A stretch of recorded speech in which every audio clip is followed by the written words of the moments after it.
Hey guys, welcome to part 3 of What If Naruto Became the Fox Summoner of Konoha. If you enjoyed the video, then like, share and subscribe as it inspires me to make more such videos.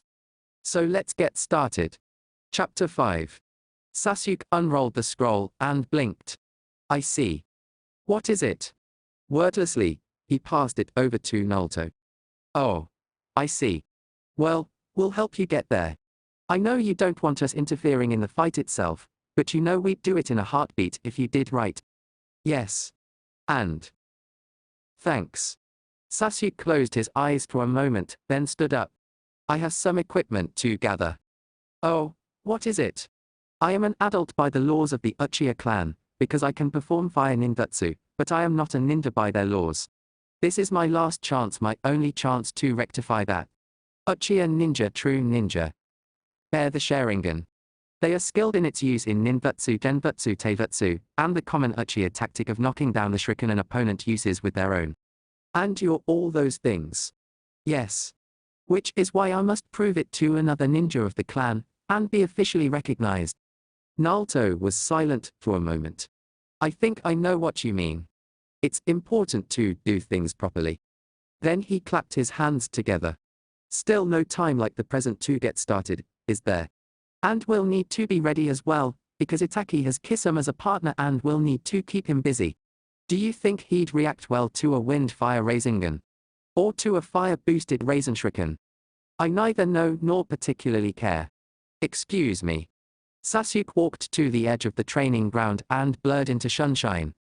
Naruto shrugged, and formed a clone that shot off to alert Sakura and Sai. Hopefully the albino ninja would be available, for air cover if nothing else. Okay. Sai, I think we're going to need you overhead watching for Akatsuki members other than Itachi and Kisame. Sasuke, I've left 3 foxes in Konoha with orders to summon you back as soon as one of them disappears. Summon RR to get back there and take Itachi's body, or at least the eyes. We can give him a decent and honorable burial if you get the body. I understand. Good. Sakura, we're likely going to end up fighting Kisame. Do you has any of those fancy seals that allows water breathing? No, Naruto. But I do has some of Tenton's oxygen pills. Just take one at the start of the fight. No need for a complicated solution. Fair enough. How do these work anyway? They're dehydrated air. Oh, okay. Sai leaned over to Sakura. I do not think that is possible. Is it? No, but they're really fairly complex and he operates on simple explanations. I see. An example of what is commonly known as lies to children. You explain in a way that the subject is able to understand. Anyway. Sasuke, where are we headed? The Uchiha built a number of hideouts around the countries during the Long War. This particular one is the 8th, built by Uchiha Madara to commemorate his becoming the leader of the clan, and now that I think about it, to commemorate his contract with the fox as well. The symbol is of 8 swirls surrounding the candy of fox, though I imagine he was a little saddened he couldn't has made it the 9th hideout and matched it to his number on the contract. Regardless, it is in a strategic location in the forests of Fire Country. Sakura frowned for a moment. You presumably mean a strategic location in the absence of the forests. A trade route that was then rendered inaccessible by the forest creation. Possibly. It did begin as a fortress, and transitioned into a hideout. Maintaining them was the formality only, or so the clan as a whole thought. Right. Lead the way. Sasuke nodded, checked his equipment in addition to the normal loadout, and his Rasen. He also had an enlarged shuriken pouch and a number of storage scrolls, and leapt off into the distance. Danzo lifted up a sheet of paper, and looked at it more closely. His urine. Has you seen this? What is it? Azumaki, Harmano and Sai are investigating rumors of Akatsuki activity in Fire Country. That's hardly unusual. Is Sasuke with them? That's just it. Danzo handed over a second scroll. He's applied the 3 days bereavement leave over the death of his brother, and another 4 convalescence. Satobi quickly worked it out, and sighed. Oh dear. Well, at least it's a matter outside our jurisdiction. Sai stooped out of the sky on one of his ink birds, sword drawn, and impacted hard on something in a small depression off to the side of the rest of the team's route of travel. That's going to be Kisame. See you, Sasuke. Naruto shouted, forming clones. Sasuke inclined his head slightly and was gone within a second. A pair of great breakthroughs and a fireball shot through the intervening trees towards Sei's targeted location as he ascended away on a bird looking somewhat the worse aware. Water Justy followed him for a moment, until the attempt to turn Kisame from sushi into a more well-done fish dish arrived. Well, Sakura. Nope. He caught it in same harder. The two special jonin jumped aside as a high-pressure, very thin stream of water cut down some nearby trees. I miss Sasuke already. And I keep telling you, I haven't worked out how to aspect lightning yet. It's not as easy as Sasuke makes it look with his broken sword. Can't it repair? Naruto frowned at clone disintegrating underwater bullets. Sakura sent a wind blade scything into a ballistic shark made of water. Not the point. Naruto, focus. Can we evaporate off all his water? Sakura blinked. And looked at Kisame. Not with that kind of chakra supply. In fact, by the looks of it, he's about to fill the valley with water. Naruto blinked. Wait. What? This is a mile across. I know he did that big thing in Suna, but that was a narrow canyon. That was also a jonin-level chakra supply. He's got an amount of chakra better measured in tails. Have I mentioned how much I hate chakra drainers who have the capacity to actually drain me before?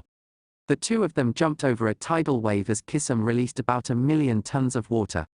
Sakura gave the depth an appraising glance. Damn.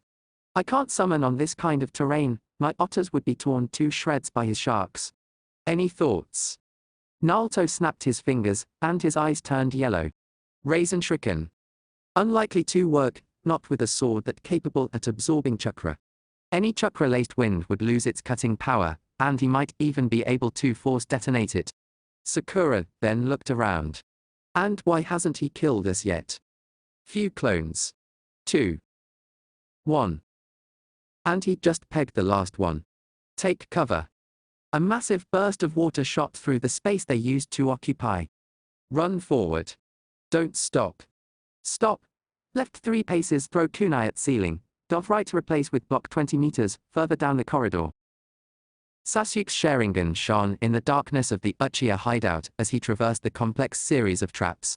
Many of them were like tests themselves. One brought most of the roof down in a small section, so a new aspirant had to demonstrate use of the replacement with a conveniently pre-dropped block of stone. That, or use some more esoteric technique. At least one a deadfall trap required the ability to predict over a second in advance in order to avoid being trapped in a dead end. The Uchiha had put a great deal of effort into these, in the absence of actual wars to fight in. And they had occasionally chuckled at the idea of a senju, which really meant to their minds someone without the Sharingan trying to infiltrate the place and failing horrendously.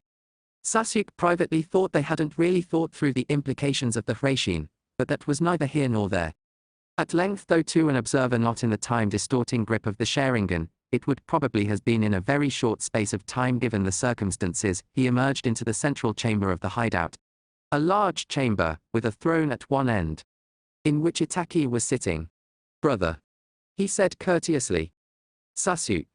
Itachi replied. How are you? Well, brother, he said, slightly uncomfortable. I am glad. Both looked at each other, for a moment searing the image into their Sharingan. Both knew, whatever happened, it would be among their last chances to see the other. Then Itachi blinked slowly, and when he opened his eyes he was all business. Is the applicant of true Uchiha blood bearer of the Sharingan and child of the clan? I am. Sasuke answered, standing in for who would under ideal circumstances be his sponsor. Has he been trained as a ninja, taken a life, been willing to bleed to his comrades? I have. Has his eyes awoken in combat, improved in combat, grown to see the truth, the future and the workings of an author's mind? They have. Then let the applicant be tested, and if the testing be successful, let him take the title of ninja of the Uchiha clan. Itachi completed the formula, and stood. Sasuke was already alert. The tests were non-specific in written records, except that they tested every aspect of being a shinobi, but minus Kai. A layer of illusion shattered, revealing Itachi standing 10 feet to the right. A simple trick, barely even an illusion by the standards of the Sharingan, but fatally effective against most ninja nevertheless. Just as expected of his brother, Sasuke wove an illusion of his own, a subtle thing of electricity, and projected it out through a lightning senbon. If it's stuck, it would alter the relative speeds of nerve impulses in the body. He had used it once before, and the result had impressed him. It had not been immediately noticeable, but his opponent had missed a clearly reflexive move 20 seconds later with fatal results. Of course it didn't work on Itaki, who spotted it with ease and broke it like glass. That wasn't the point. The point was to show imagination that particular illusion had looked almost like a lightning ninjutsu, for that was what it halfway was, and that demonstrated to his assessor his ingenuity. The Sharingan illusion had been something else entirely. When he'd infiltrated the one Itaki had cast and made it appear, as if he'd broken the illusion with a sealed dispel. It meant he could minus. The illusion he'd piggybacked on shattered properly. Itaki applauded slowly. Good work, brother. I almost missed that. I assume the intent was so you could build in a displacement of your own. Yes. 1 millimeter per second in a jump, and correct the trajectories of projectiles. Eventually I would be able to slip out of your line of sight entirely and use a large jutsu. Useful though, since the Manvakyo is of a higher order than the normal Sharingan, it grants greater control over illusions cast with it. Observe. Tsukuyomi. Sasuke looked away before the final word, but a shuriken went flying over his head with the speed of a striking snake and reflected Itaki's eyes, so they could make contact with his own. Everything became darkness. The realm of Tsukuyomi. An example of the kind of powers a Manvakyo Sharingan has. Sasuke, are you ready to fight an illusion of this magnitude? I do not know if Madara possesses something equivalent, but I would assume so given his ability to influence Bither. He's not Madara. Sasuke interrupted, secure in the knowledge that Tsukuyomi took place entirely inside his own mind and was unreachable to any other. Madara died at some previous time. We checked Naruto's summon scroll. The last signature before his is a formally binding fake of Madara's. We're as worried as you. Sasuke stretched his neck in the bonds as his brother reacted with shock. In fact, while we're not sure, we think his name holds a clue. Toby. I am familiar with his alias. Itaki said, and rubbed his eyes. What of it? Sakura worked it out. The conventional forms of the titles of the tailed beasts are Ichibi, Nibi, and so on. But there's more than one type of number, so if you use numerals, Toby means 10 tails. And we fought the brain of the 10 tails a few weeks ago. It was the zero-tailed leech. You think the mind of the 10 tails survived? It's certainly possible. And Itaki sighed. It would explain his ultimate objective.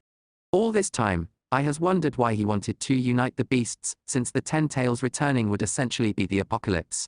But if he is the mind in truth, then it makes sense. He held up a hand. I fully understand you're not sure. But we has to work with this assumption, especially if Madara is dead. It's chilling. And I speak as someone who's sparred against a Jinchurikai who was holding back in two-tailed mode. And been at the front lines of a duel between Jinchurikai and Bither. Sasuke shrugged as well as he could. Though I have to admit, some of that unsettled feeling comes from how Naruto's going to be dead or nearly, so if Toby ever succeeds. And a bit of the rest comes from how he appears to, has good odds of being the Messiah. Do we even has that concept?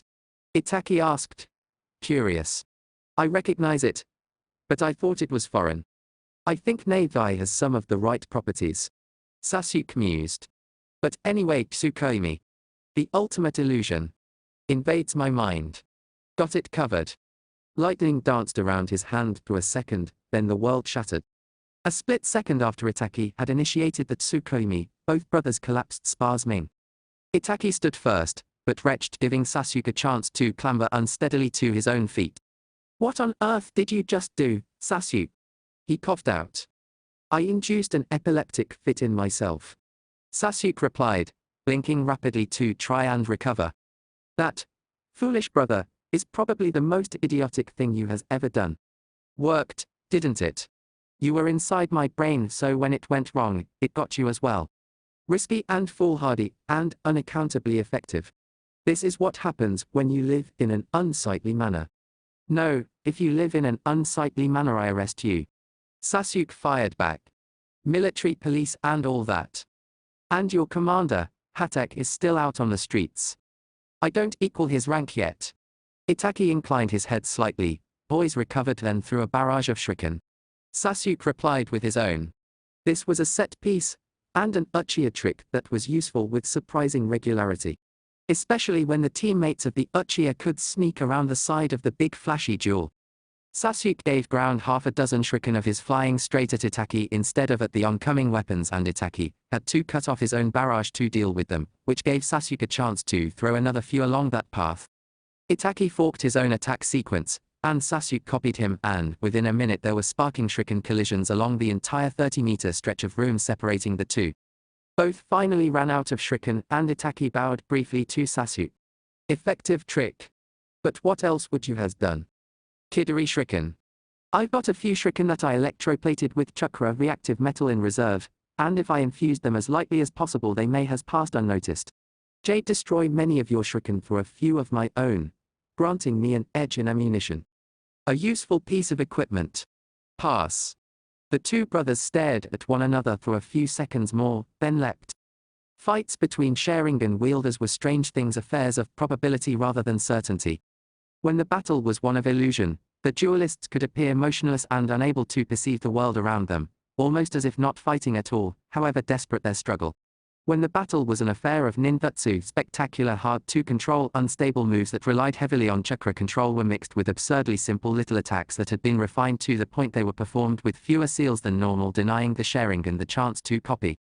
And when it was in the realm of taijutsu, or even more when it was a mixed battle, the real sparring took place a second or so in the future.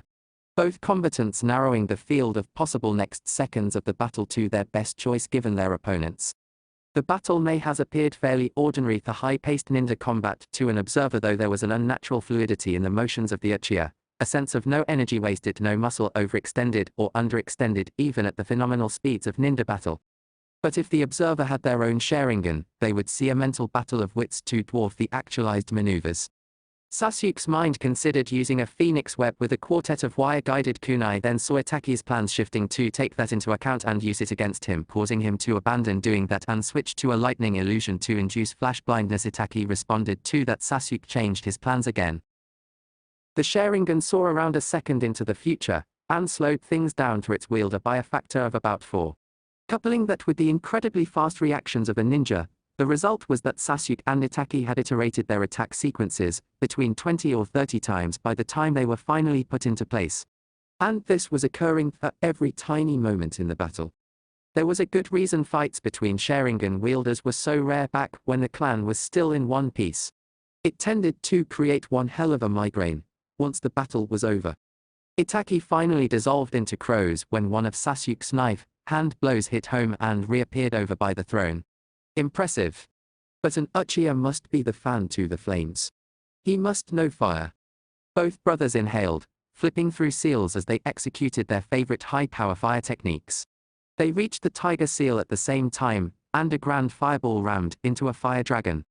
Sasuke's choice of the more complex, harder-to-control move was deliberate. He'd got to know it well, while trying to build a lightning version which still frustratingly eluded him.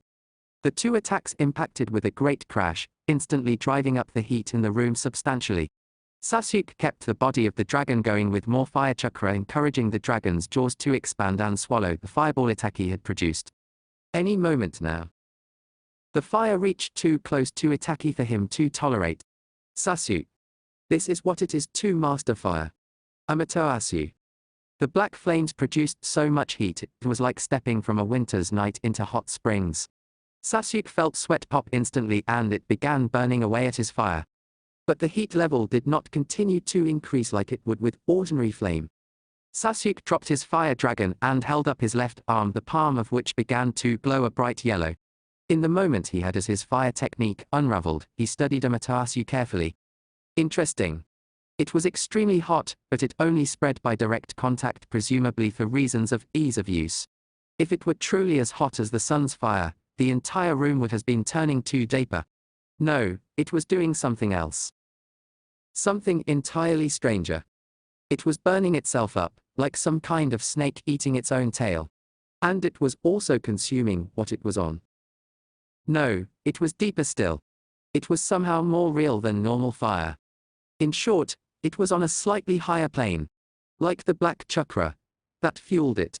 Like Sakura's golden dance of aspects, and the altered chakra states Naruto used. It was fire, as much as a concept as anything.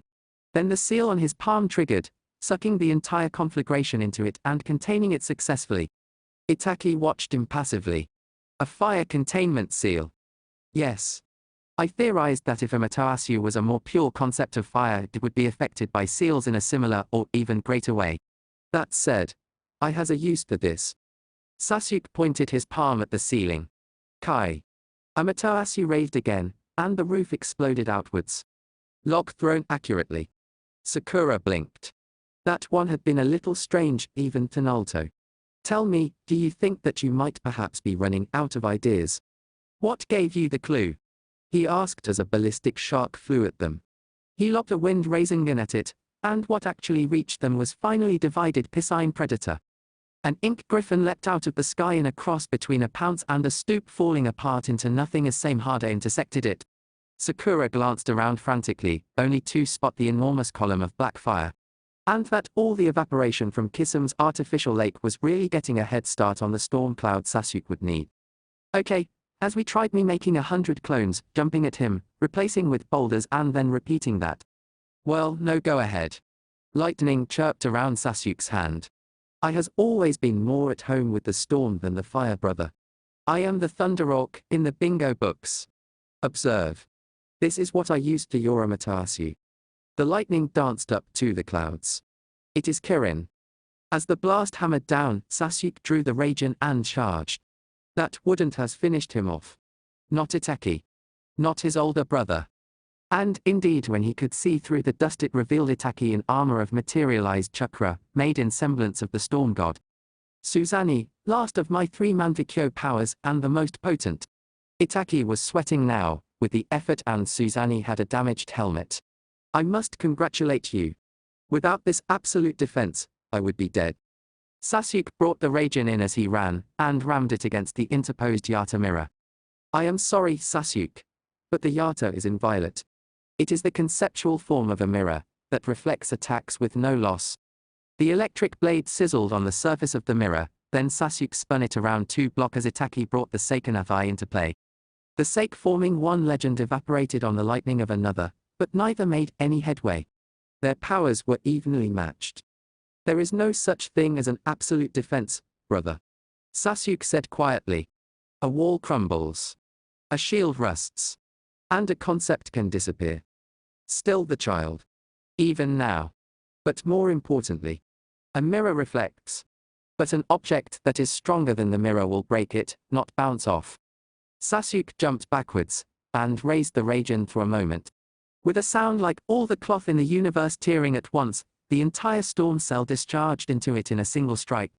It hummed dangerously, growing hot, and expanded to far greater than normal size. The younger Uchiha gritted his teeth as sparks flew off it, struggling to maintain control. Then he swung it back almost to his neck, heedless of the danger, and swung a stupid amateur heroic blow. Enough power to blow a small village off the map, hit the Yata mirror, rebounded, and met itself coming the other way. The explosion finished off the job. The rest of the battle had done, leveling the Uchiha hideout. Itaki staggered forward through the rubble, coughing. Ahead of him was his brother, struggling to stand. When I was despairing, Sasuke. All those years, after killing the clan. I thought of you. You, my little baby. Brilliant, strong brother. You were my light, Sasuke. Never forget it. You are the new light of the Uchiha clan. Sasuke finally managed to stand, and faced his brother. I'm sorry it had to come to this. A tear went down Sasuke's face. But I do has to kill you. Planned on it. For years. Just make it quick. Sasuke's hand went out to his right, and sparked. The Raijin, attracted by the pulsed electric currents, flew into his hands. The blade was shattered, barely a stub. Sasuke turned it off, then carefully placed it over Itaki's heart. Itaki didn't try to stop him. I am glad. He struggled to say. That the Uchiha clan will not die with me. Sasuke turned the sword on again, then wept like he hadn't since he was 8. Like a broken-hearted child. Naruto threw a pair of Raisin Shuriken, one as a shadow for another, and quickly replenished his save chakra. The moment the first hit aimed harder, he detonated the second. Any luck? No, Sakura replied. That sword's too damn big, he hid in the blast shadow. A purely physical attack might do, but you'd need a non-chakra-fueled attack powerful enough to shatter steel by the looks of it. Yet another ink bird dissolved on the sword, then Sai landed next to them. We should retrieve Sasuke and go. Kisame will not be as good at telling when we has left for the next few minutes. Ho. Naruto asked. I saw that Sasuke's fight is over. And as to the other matter, I has been mixing in poisons with my ink. It took quite some time to determine one that would work on someone with the features and constitution of a shark, but eventually I managed. He will be paranoid that we will attack again until it wears off, which will be soon enough that I really think we should get going. Sakura shrugged. Fair enough. You go, we'll use the summon network. I shall. Sai tapped his bird and it set off on a hopping trip through the forest. Sasuke. He turned, tears streaking his cheeks and a world pattern in his eyes. Naruto. I'm sorry Sasuke. But we has to get back to Konoha. The last Uchiha nodded heavily and pulled out a fine silk sealing scroll. It was the work of a moment to place his brother inside, and then Naruto performed the seals to summon Kain. A second after the big fox appeared, he and all the Konoha ninja vanished back to their training ground. Kakashi placed his hand on Sasuke's shoulder, who started to flinch away, but stilled the motion. Sensei. Was this what it was like for you? The elder ninja shook his head. Completely serious for once. No, mine was different. I'd made a stupid mistake and Obito paid for it. I can't imagine how you must be feeling. It will pass. No, it won't. Ninja don't forget their sorrows. They just learn to live with them. The pain will never entirely go away, but time will dull the edge. After a moment, Sasuke stepped away again, face composed. I'd like to visit the Narco Shrine. And then I think I might ask for Sakura's services. If I am to take Itachi's eyes, at least when he is cremated, he can has mine. You want to do it now? Soon, at any rate. Let him go to the fire as he was in life.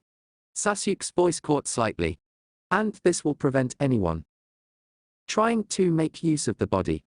I understand. After your Chunin exams, that has become a valid worry. It also brings up the specter of having to fight some Akatsuki members again. It's a pity we didn't destroy Sasori's body, since we didn't know where it was. Hiden and Kakazu aren't coming back though. Sasuke stood before the tablet. Sharingan. As normal, it explained the powers of the eye, and hinted at the next.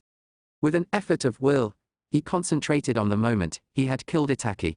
His eyes twitched and he memorized the movement even as the tablet unraveled a little more. Limited free.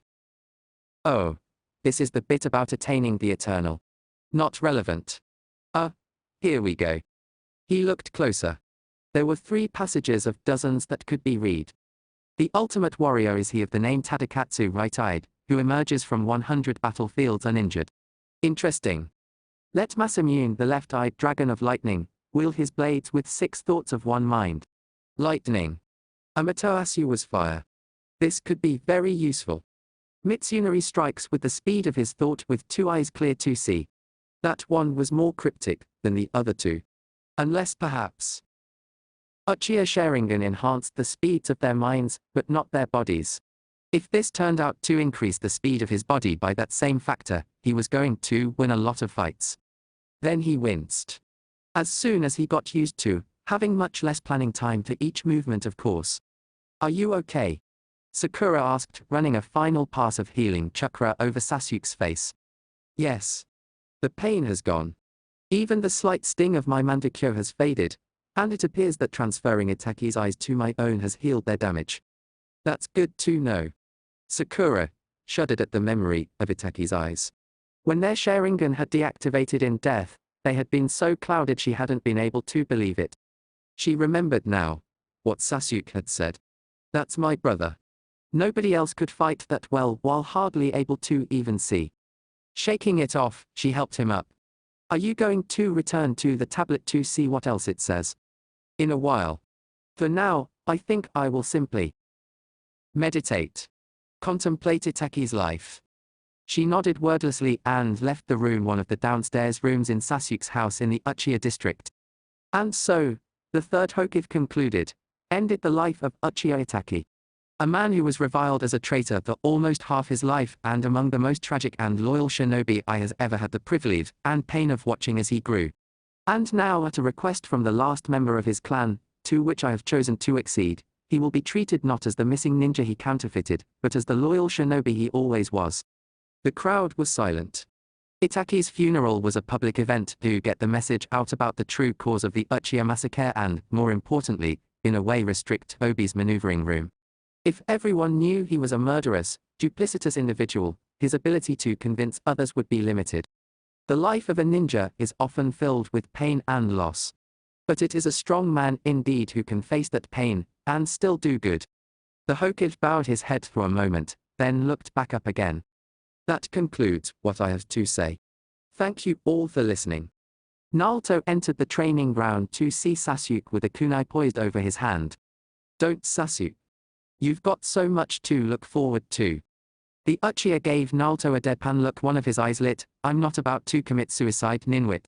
I'm testing one of my Manvikyo powers. Watch.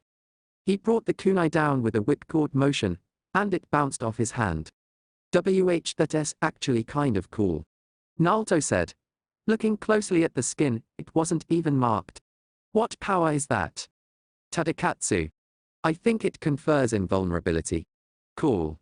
Can I try something? Sasuke watched apprehensively as Naruto spun up a Rasengan. Wait. What are you minus? Don't worry. Just push the tip of a thumb against it or something with the jutsu up. He complied. Applying gentle pressure caused the Rasengan to indent then burst. Wow. That looks like the space-time of your body is displaced from the real world slightly. Did you feel anything? Yes. Same as with the kunai. Ghost pain. Sasuke blinked, and when his eye opened again it was black. But that's a really chakra-intensive power. Same order as sustaining a kidari while discharging it into something. I think I'll has to pulse it as a tax hit. Still a useful safety net. Yes. Then Sasuke looked at Naruto. Did you say something about space-time? Yeah. I've been studying up on it since I think it was how my dad was so fast he accelerated his nervous system relative to the rest of his body. I want to know how he did things even if I can't replicate them easily. Naruto snapped his fingers. What about the other two? I've already tried Mitsunari. It's very strange, like I'm not using the Sharingan but everyone else is slowed down. The last one is Masamune. Sasuke drew the rage in. I'll see what happens. I think I has enough chakra. He closed his eyes for a moment, then opened them. His left eye flashed with the combined pattern of his and Itachi's Manvikyo. And the Raijin lit, then its glow changed to a deep azure blue. The eye widened. So that's how it works. What? The power Masamune, it gives me a deeper understanding of lightning. That last word was more sung than spoken. It was unmistakably celestial. Sasuke took a coin from his pocket and flipped it into the air. As it came down, he willed the blue lightning to envelop it, and bang! A tree on the other side of the training ground fell over. The Uchiha developed a grin. Oh yes. This I very much like. Naruto looked back and forth between sword and tree. What was that? Railgun Justy. It uses electric current and magnetism to create movement. Ah. Naruto. I has a mission for you. Sarutobi handed over a scroll. H. Capture of a missing nin. Neat. Akatsuki. No, he's not to our knowledge a minor Akatsuki member. Okay. Then why yes? Who asked for this? By way of understanding, the third pushed an opened letter across his desk. It was marked with the date, and do not open until. In the third's handwriting. Until now, I did not know the origin of this letter. I has created a duplicate of it along with a second letter. You are to give them both to the other person you meet on this mission. There is time inconstancy involved. Time travel. Future or. No, it must be looping around to our past if you want me to deliver a letter you've already received. Correct. Part of the letter mentions that a memory jutsu will be performed on those in the past, wiping their memories of the event so as to prevent the possibility of damage. Isn't that an information paradox? Satobi blinked. How do you know that term? Sakura rants about the Sharingan about once a month. And I've been reading up on time-space techniques since they seem to be what ninja like Dad and Toby use all the time. How prudent. But I digress. You must take your team and head to Roran in the Land of Wind. Mukad plans on using it to travel to the past. Satobi sighed. He's going to succeed, of course, but try to make sure his success is as terminal to him as possible. Guys. This is getting strange. Sasuke looked over to Sakura. Elaborate. Whenever I switch my true sight on, I can see these vast glowing streams of chakra under the ground. They seem to meet somewhere pretty much where we're going. I think they're ley lines or something. Wouldn't surprise me. Naruto muttered. What, is this the crazy luck theory again? No, if there's a big city in the desert, either it's there for defensive purposes, like Sunna, or it's there because something important is there. The others blinked. That actually makes sense. Of course, it could be that the important thing is a trade route or something. From how the place is a ruin, you'd think it was something that doesn't apply anymore. Yeah, it's kind of a recent ruin, isn't it? Less than 20 years ago. The team sped into the central structure, catching up with Mukad just as he reached his goal. Sasuke launched a brace of kunai, which the elderly ninja caught with chakra strings. You can't stop me. I will rule the world. He ducked as a railgun-launched coin nearly took his torso out and unsealed half a dozen large puppets to run interference as he began working on the seal to the Dragon Line's node under Roran. Ooh, interesting. Naruto muttered, Wind Rasengan carving a puppet into an amusing shape. Looks like that's one of Dad's special kunai there. Oh, by the way, Sasuke, don't blast his head off until he succeeds with this bit. 3 more hypersonic coins blew craters around Mukad. I already knew that, Naruto. Before I shot the first one I checked my Sharingan pretty much showed the world going nuts if I connected. Yeah, time's kind of mutable, but not that much. Oh. Do you think it might be easier to use kunai or shuriken with that railgun thing? It's probably getting kind of expensive. The puppet Naruto had been working on finally exploded as a cache of explosive tags chain detonated. Damn. Now I have to start over. At last. Mukad said. Peacock Wisdom Queen. Peacock what? Naruto replied. As technique names go, that's kind of minus. There was a blast of broken time, and the team vanished. Sai blinked. And looked down. Oh. That is a pity. It looks like I will not get to see what Danzo looked like when he was younger. Shrugging, he turned back to the crow who had been addressing him. You were saying. Mukad laughed in triumph. Finally. Now I will minus. 5 lines of plasma connected with him at once and he exploded violently. Sasuke lowered a hand sheathed in crackling blue lightning, and blinked away his Manvakyo. Okay, we're in the past. Now what? Now. We've got to find Dad and his team. Naruto said, thinking. And I think there'll be young Kakashi on it, as well as a couple of older ninja. So, how do you plan on finding them? Sakura asked. I think we can just wait here, actually. I mean, there's no Reishin kunai in the source yet, so he has come in here to seal it. But if it was sealed in the future, but it's not sealed now. Wait, where did the him in the future come from? If he jumped back into his old body, and Sasuke just blew it up. This whole time thing makes my head hurt. Minato Namikaze and his team stormed into the chamber under Roran. Mukad. You will not. Where is he? Minato stumbled over his planned speech as he met 3 unfamiliar figures, 2 of them looking familiar in different ways. Minato. Naruto said casually, concentrating hard on keeping his expression steady. This is to go in the 3rd Hokage's files, don't worry, it's from him. Time travel. And do you know any short-term memory erasal techniques? Yes. Good. Naruto let his expression go. Hi, Dad. Just. Wow. Minato said, finally. This is so strange to hear. I mean to know that my son will be well, You're everything I could hope for, but at the same time, I half want to change who I'm going out with since Kushina clearly left her mark on your genetics. Naruto laughed. Don't worry. I think it's worked out fairly well. Oh, that reminds me. He grabbed a scroll and wrote on it quickly. Minato looked over. What are you doing? Well, I think it'd be a good idea to at least hint towards something. Basically, you need to find out how to break a contract connection by attacking the summoner. Okay. What will that do? Ultimately, probably save the world. But that's true of a lot of things. Naruto finished writing the cryptic note and handed it to his father.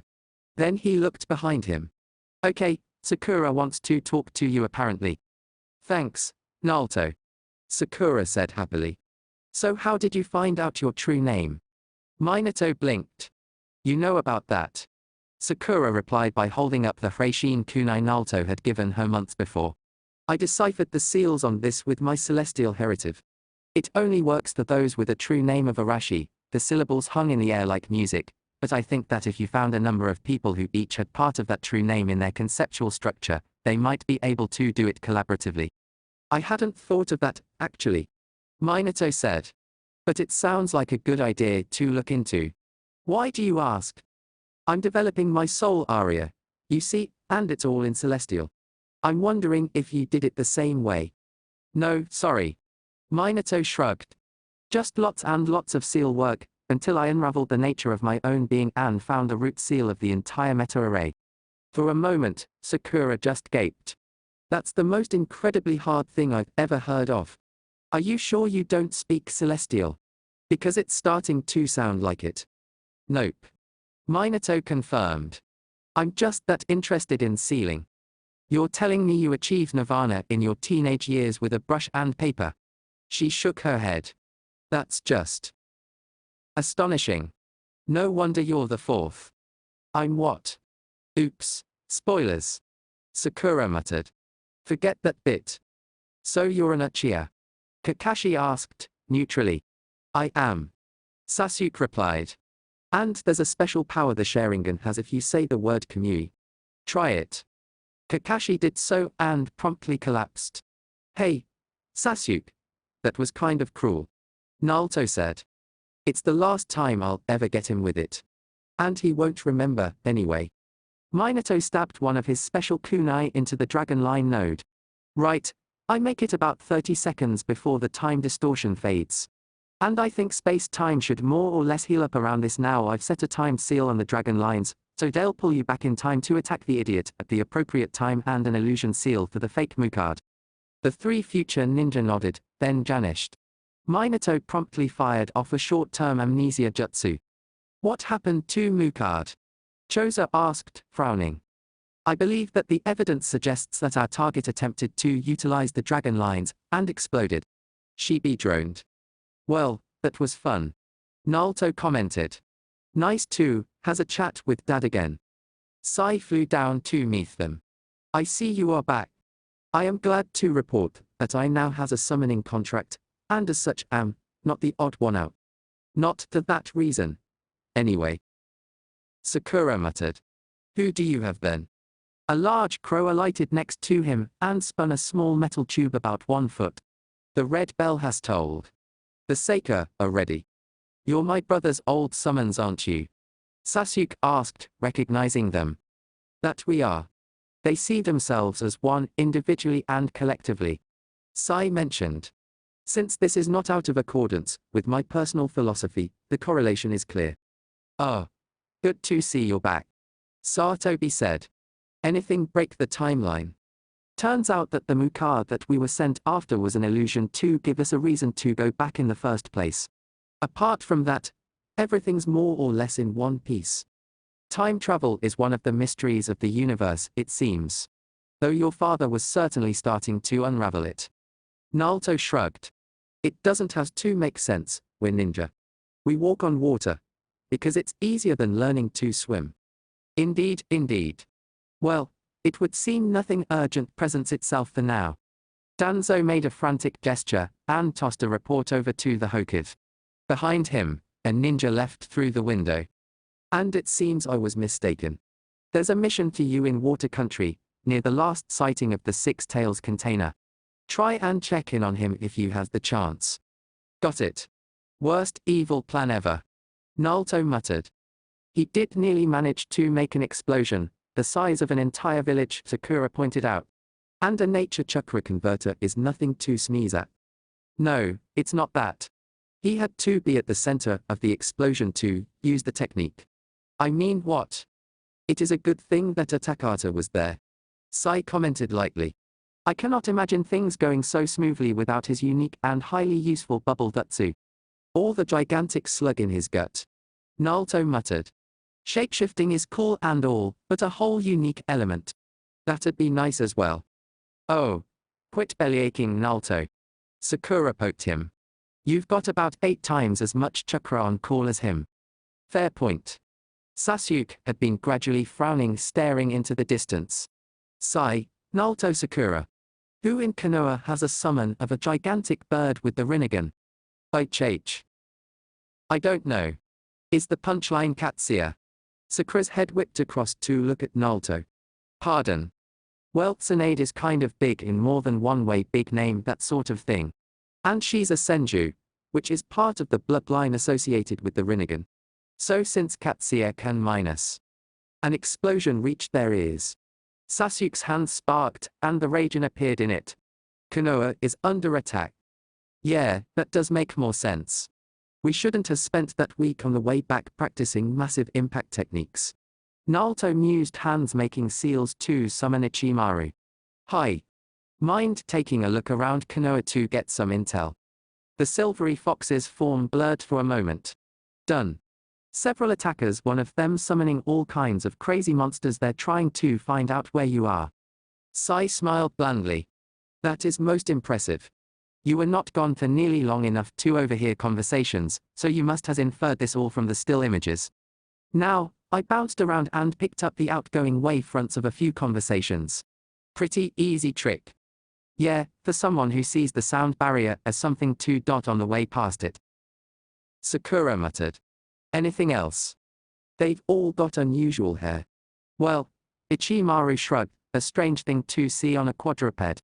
Unusual for humans. Several of them has orange. Pain. Naruto said, his eyes already slit yellow. He's after Millie. The team broke into a fast run, heading for Konoha. Plan? Sasuke asked. Naruto frowned.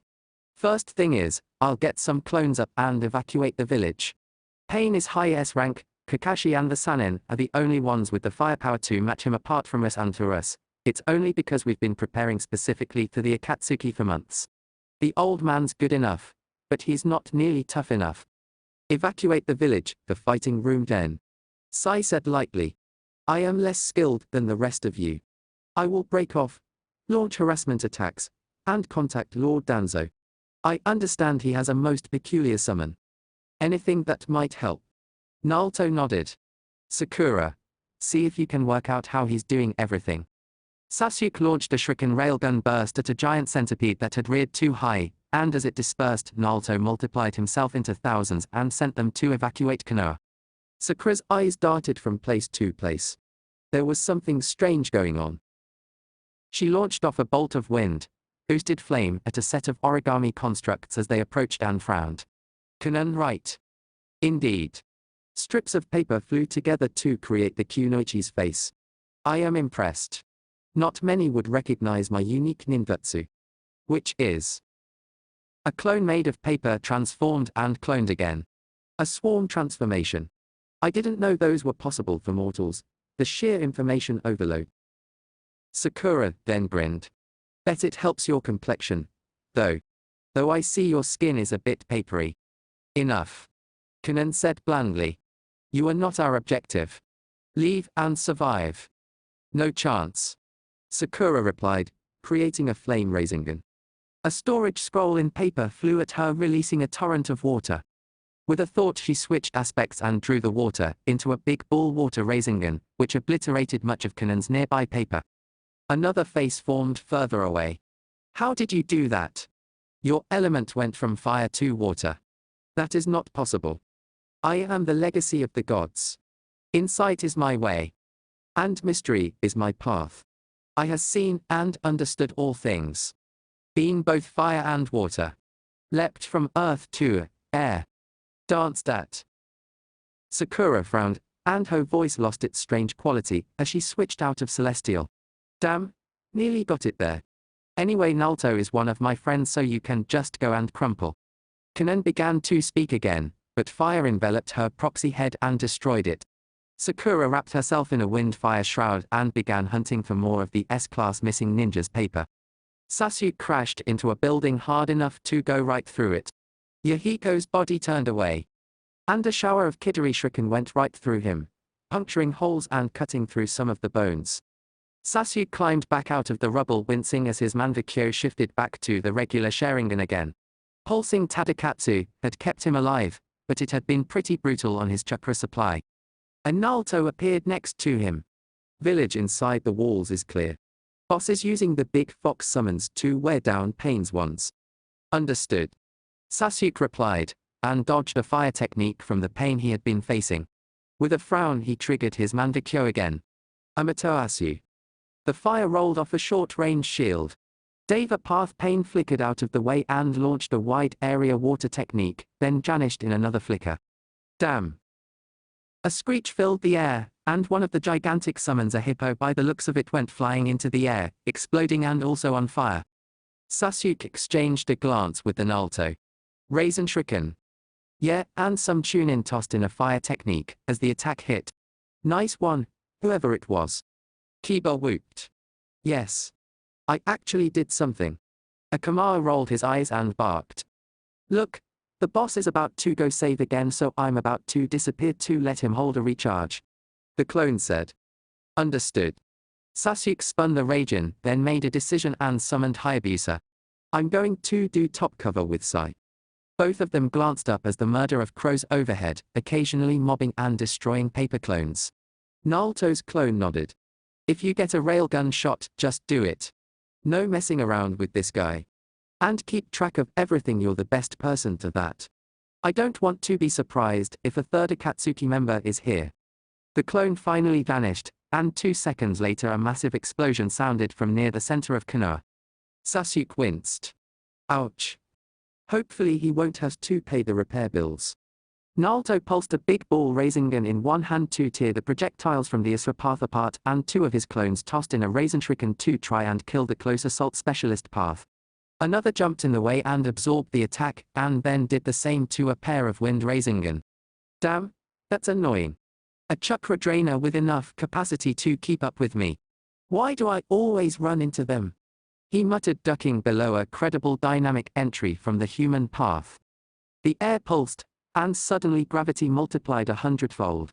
Naruto and had dispelled themselves before they were crushed, and Naruto himself collapsed to the floor, his save mode saving him. A moment later, a boom echoed over the village and the gravity field ceased. Naruto sprang back upright and ran a check. His clones were all gone, smashed by the field.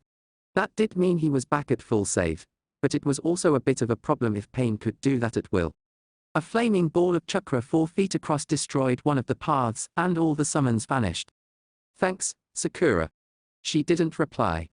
Fair enough, she was probably under some serious illusions if the Rinnegan hadn't managed to spot her. Not for the first time, Naruto was grateful that his team regularly sparred against armies of his clones. The way these Pains were reacting was eerily similar to how his clones could share memories, and their familiarity with it gave him a little bit of an edge. A rhino appeared in front of him, and promptly exploded again as railgun shots rained down. Naruto blinked and summoned 50 clones.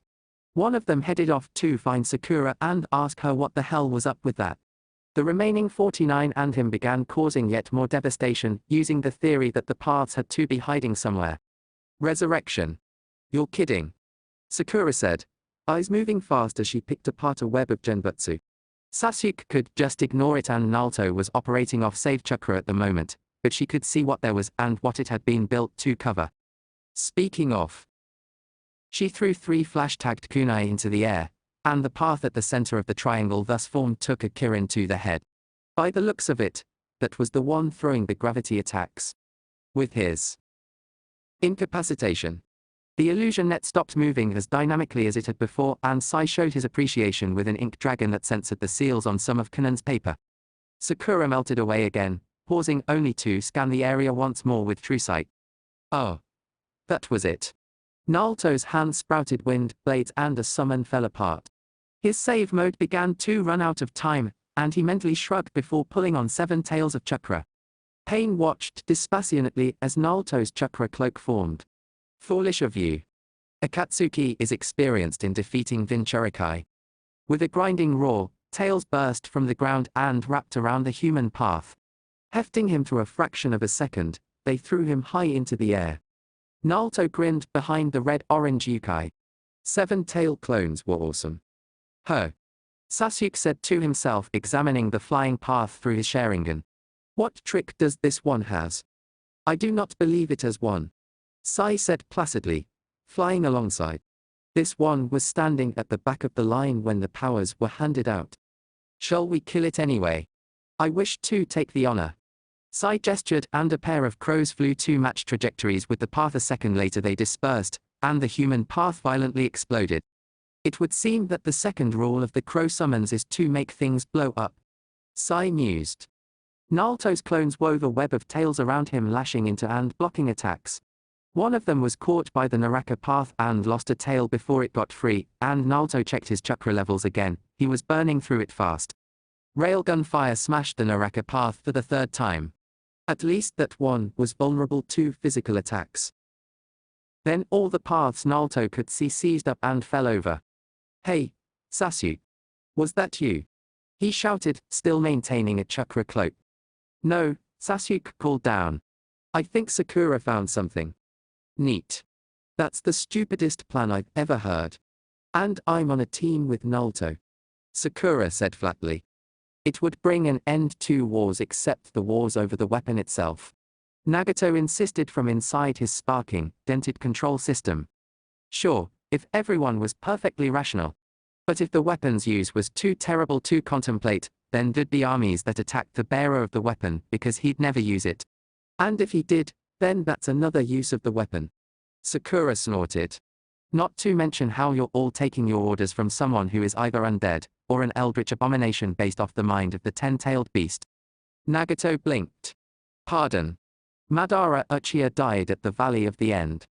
We has his old summon contract to prove it, and somehow his name's both been removed via death and is still on it. We're still looking into that one. But anyway. You're essentially assuming that everyone else in Akatsuki is being perfectly tricked by you into doing what you want, except Toby, who doesn't has an agenda. Frankly, from his public persona, I'd willingly believe he wants to carve his face on the moon so he remembers what it looks like under the mask, but you've met his private self and you know he's not as silly as that makes him seem. Naruto arrived through the wall. Ow. Sorry. I thought that was wood. But it was paper. Okay, that's Nagato, right? He reminds me of someone. Got it. Do you mean the younger image of Nagato we saw in Freya's historical flashback illusion? Sakura asked, skeptically. No, I mean both of them remind me of Uzumaki clan members. You know, like mom and stuff. Sakura looked over the incredibly emaciated ninja. I'm not seeing it. Name one other person with red hair. Gaara. She volunteered. Tricky and a point well made. But I'm suspicious about him anyway. My point stands, though that's a different shade of red. Teiya. The flute girl. I'm suspicious about her as well. Again, those shades of red. As entertaining as this is, Nagato wheezed. What's the point? Oh. To the best of my knowledge, your attack didn't actually kill anyone, so I'm going for a redemption. I do it a lot. You know, since Tsunade Senju is part of our village, we could probably heal that body trauma. I would never sink so low as to allow myself to associate with the Sannin who abandoned me. Well, apart from Orochimaru, when he was part of Akatsuki. Sakura said casually. Nagato and Kanon exchanged glances. Right. That's me out of excuses. Nagato said. Though I'm still not sure why they never checked on me. As far as Freya was concerned, you'd probably died. I know it sounds cold-blooded, but remember that your enemy was Hanzo the Salamander, who was basically the most powerful ninja of the time. And by the time he got confirmation you were alive, it was because you'd turned your resistance movement into a terrorist organization aiming to kill his godson. When it's put like that, I have to admit it makes sense. Nagato said. All right, I suppose it's time to meet Freya and Tsunade again. Well, Tsunade. Sakura asked. watching the legendary medic scan Nagato. The good news is none of the damage is permanent. The bad news is I'm going to has to make you take 3 months of bed rest and another 9 months of physiotherapy before you're allowed out of the hospital.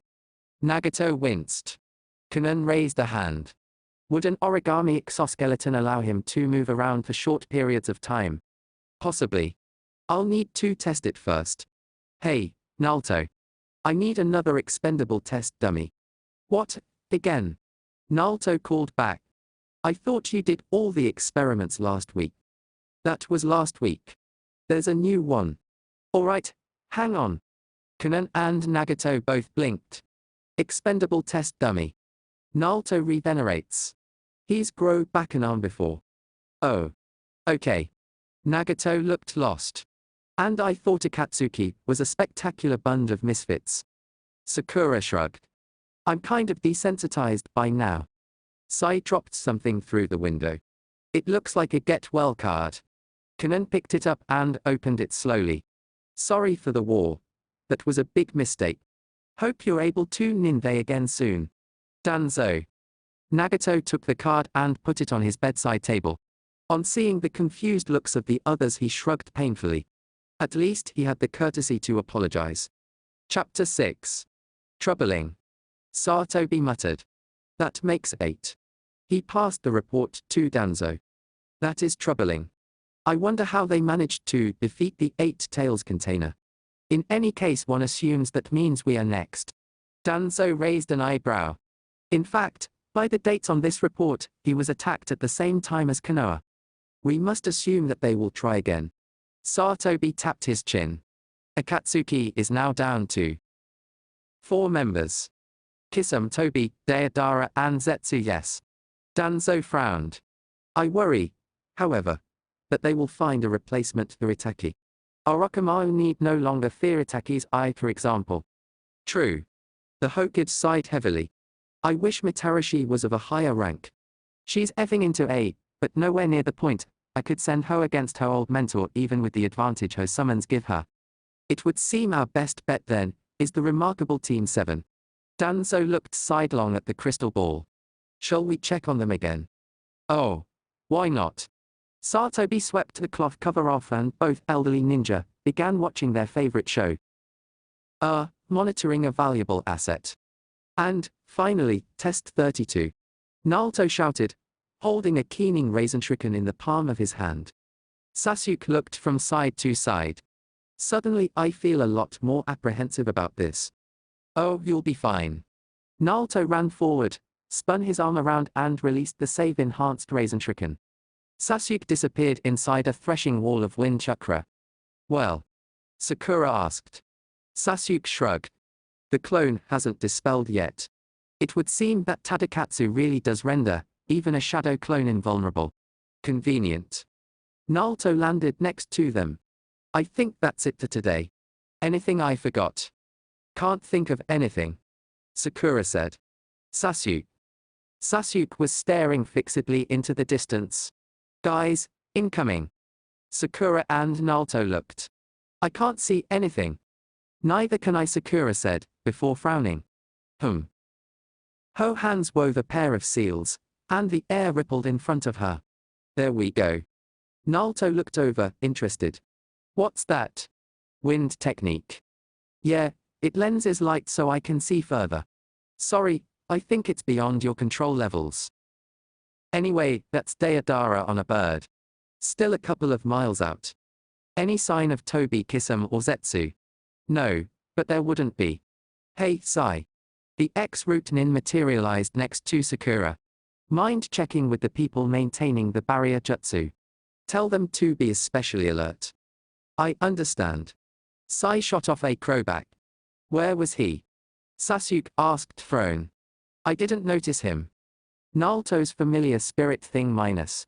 Kudajitsun. Kuda interrupted. Thanks. Anyway, that inspired him, and we've been developing things like living person storage seals and perceptual seals connected to the internal seal space. Basically, he can store himself in a seal array attached to a flat surface or something. Neat. Oh. Guys. Naruto asked. What's our engagement plan with Deidara? Sasuke drew the rage in. Since I can shut down his attacks, second strike. Wait for him to attack, then capitalize on the moment of distraction. Naruto nodded and multiplied himself to begin building a Raisin Shuriken. Sakura vanished in a swirl of water.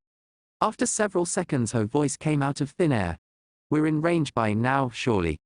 He blew Naruto's arm off at half again that range last time. Sasuke confirmed. I don't know why he hasn't done anything yet. Clone going to blow us up? Naruto asked, holding his Raisin Shuriken at the pre-injection stage, so they could still talk. Nope. The invisible Sakura checked. That's the real him. And he's not molding any chakra. Deidara began waving what looked like a handkerchief. Is that supposed to be a Pali flag? Sasuke asked. Looks like. Naruto dismissed his Raisin Shuriken. Keep an eye on him, Sasuke, and be ready to blast him if you get a prediction that he's going to turn hostile. What are you doing, Naruto?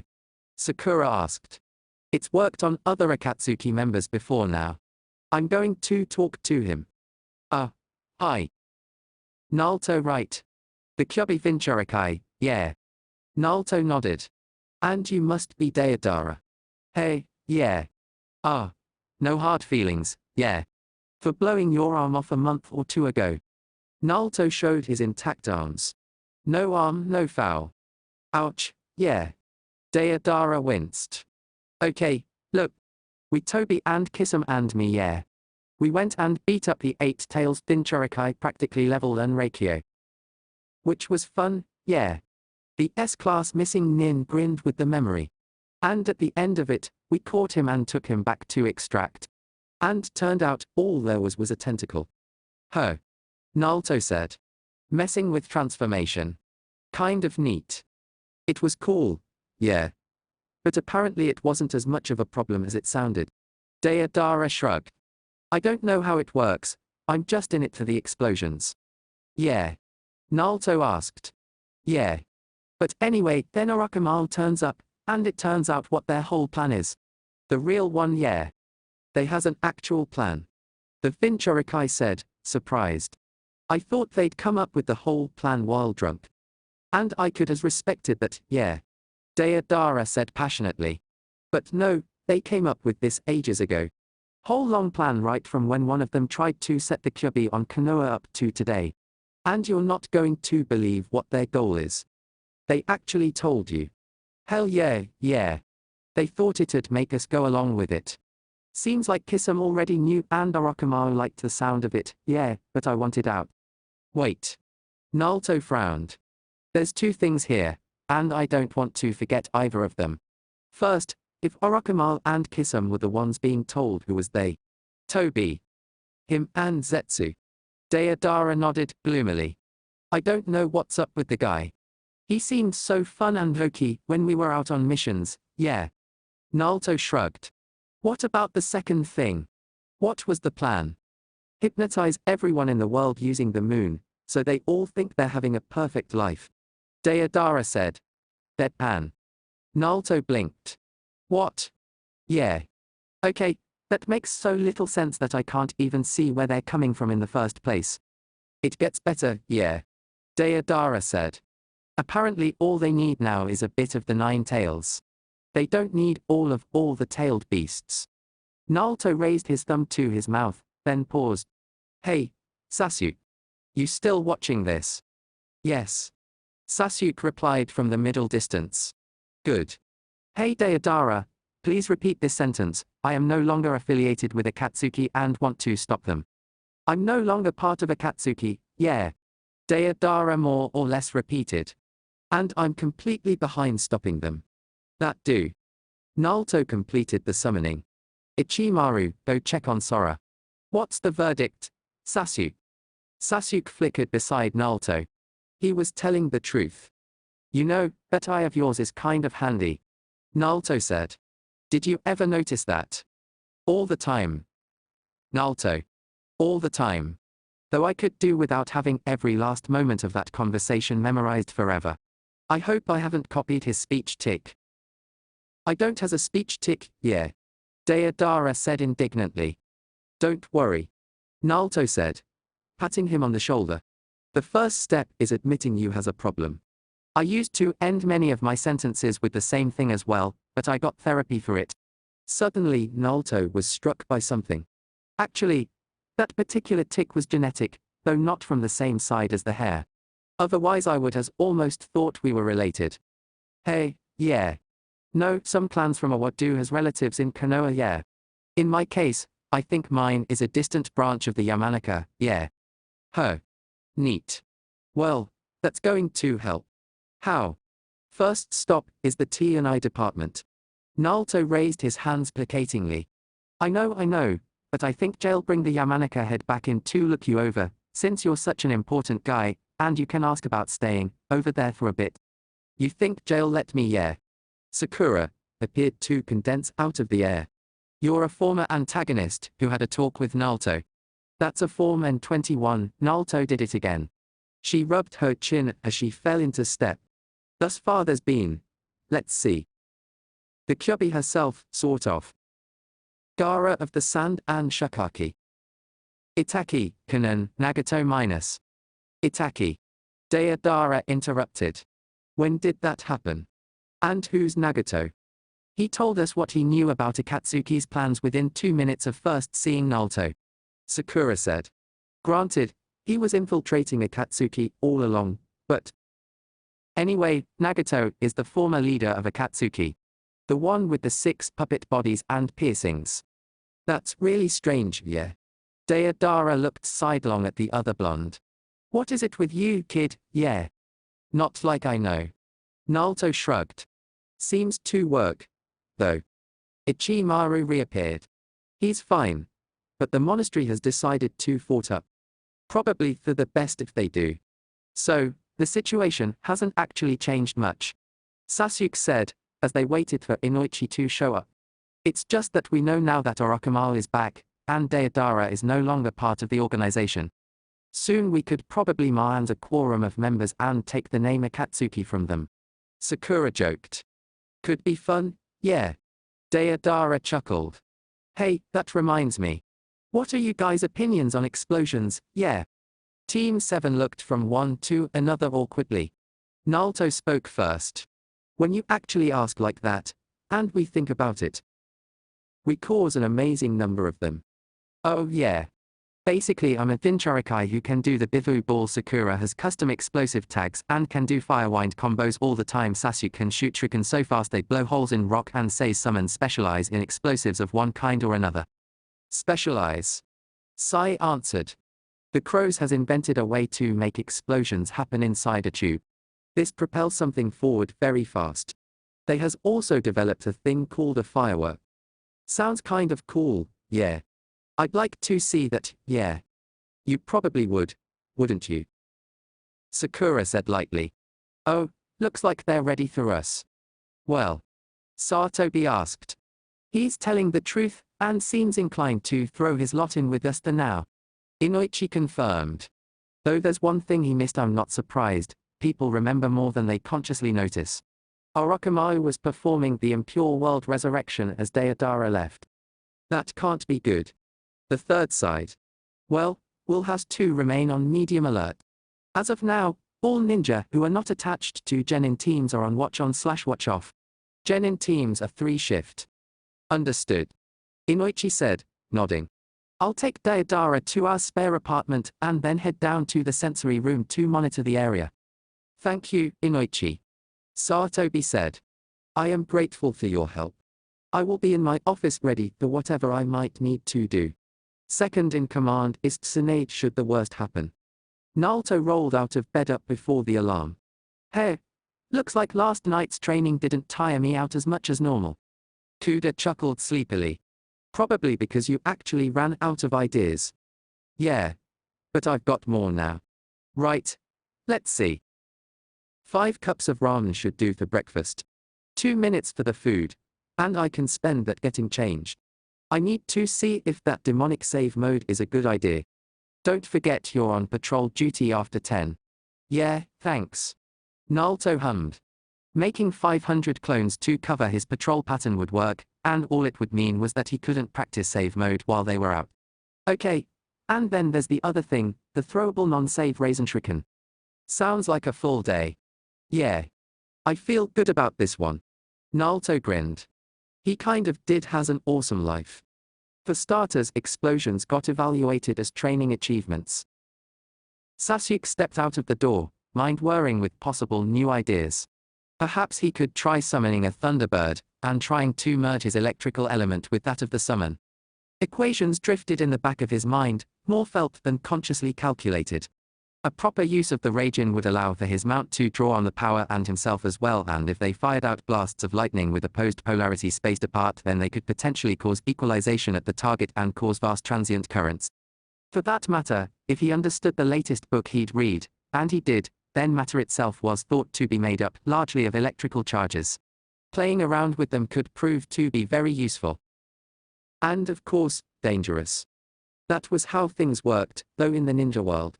At least there were shadow clones to experiment with.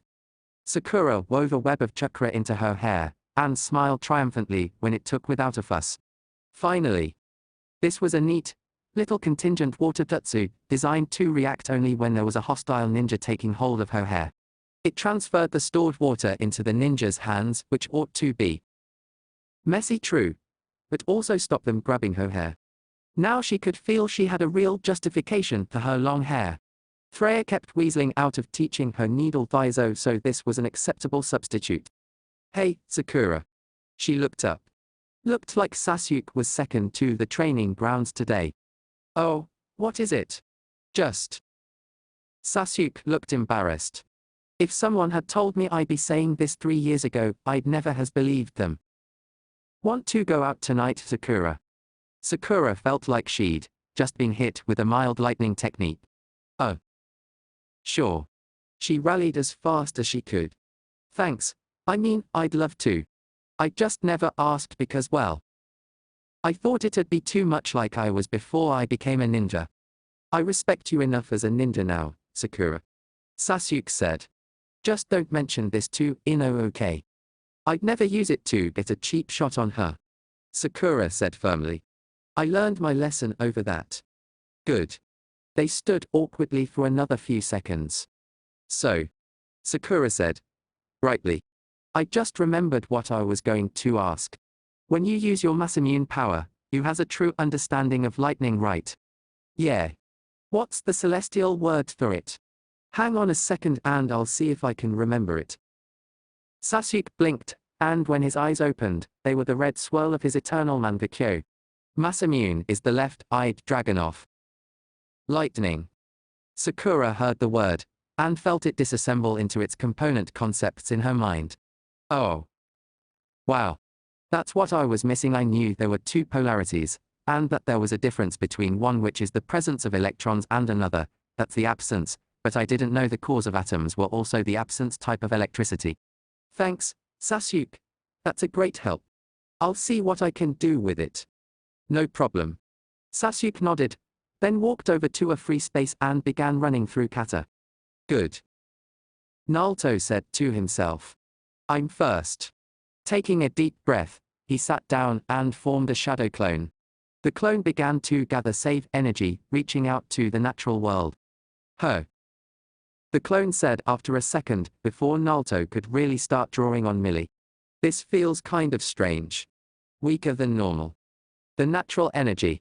Naruto checked. Strange. It's still there. Yeah, I think I can get enough. Right. Go for it. Let me know when you're ready. The clone went back to meditating, and Naruto reached within himself. Okay, Millie. He thought, casting it into his own mind in the way that the Kyuubi would hear. You're going to has to be calm for this one. What, really? Is it required, or just a strong suggestion? Required, I think. Naruto thought. If it turns out it is and I assume it's not, then we could be in real trouble. Yeah, I get it. Meanie. Oh well, I can do Zen. Naruto blinked. You can do Zen. Ozzy showed me how. I think he was impressed with how quickly I got it. Only took a decade. The Finchurikai chuckled. That I can believe. Okay, we'll start with something fairly simple. He blinked, as his mindscape shook with a rumbling purring. Did you just fall asleep? Yep. Millie's head popped up just long enough to give that bright, clear answer, then went back on her paws and she went back to snoring. Naruto shrugged. I'll take it. Coming out of the meditative state, he slowly pulled on Millie's chakra to avoid disturbing her. After a minute or so, he judged he had about equal to his normal save power levels in red chakra. The clone threw a thumbs up. Ready. Good. Dispel. The clone popped minus. Sasuke spun the rage in. He could feel the sword's lightning dancing up and down the semi-real blade, and the presence of electrons. But he couldn't work out how to make the absence occur. Was it related to what he did in Akirin? Then, he blasted lightning up into the sky to ionize a particular path. Ionization. That was it. Everything was normally a balance, and normal lightning element chakra was the addition of electrons. But there should be an absence as well. Focusing hard, he tried to pull the lightning chakra out of the region faster than it could be generated. It made no difference to the charge levels. Then, he realized. The blade core was absent electrons. That was how it worked. So all he would need to do to make a weapon that made what it cut actually explode would be to change how it was set.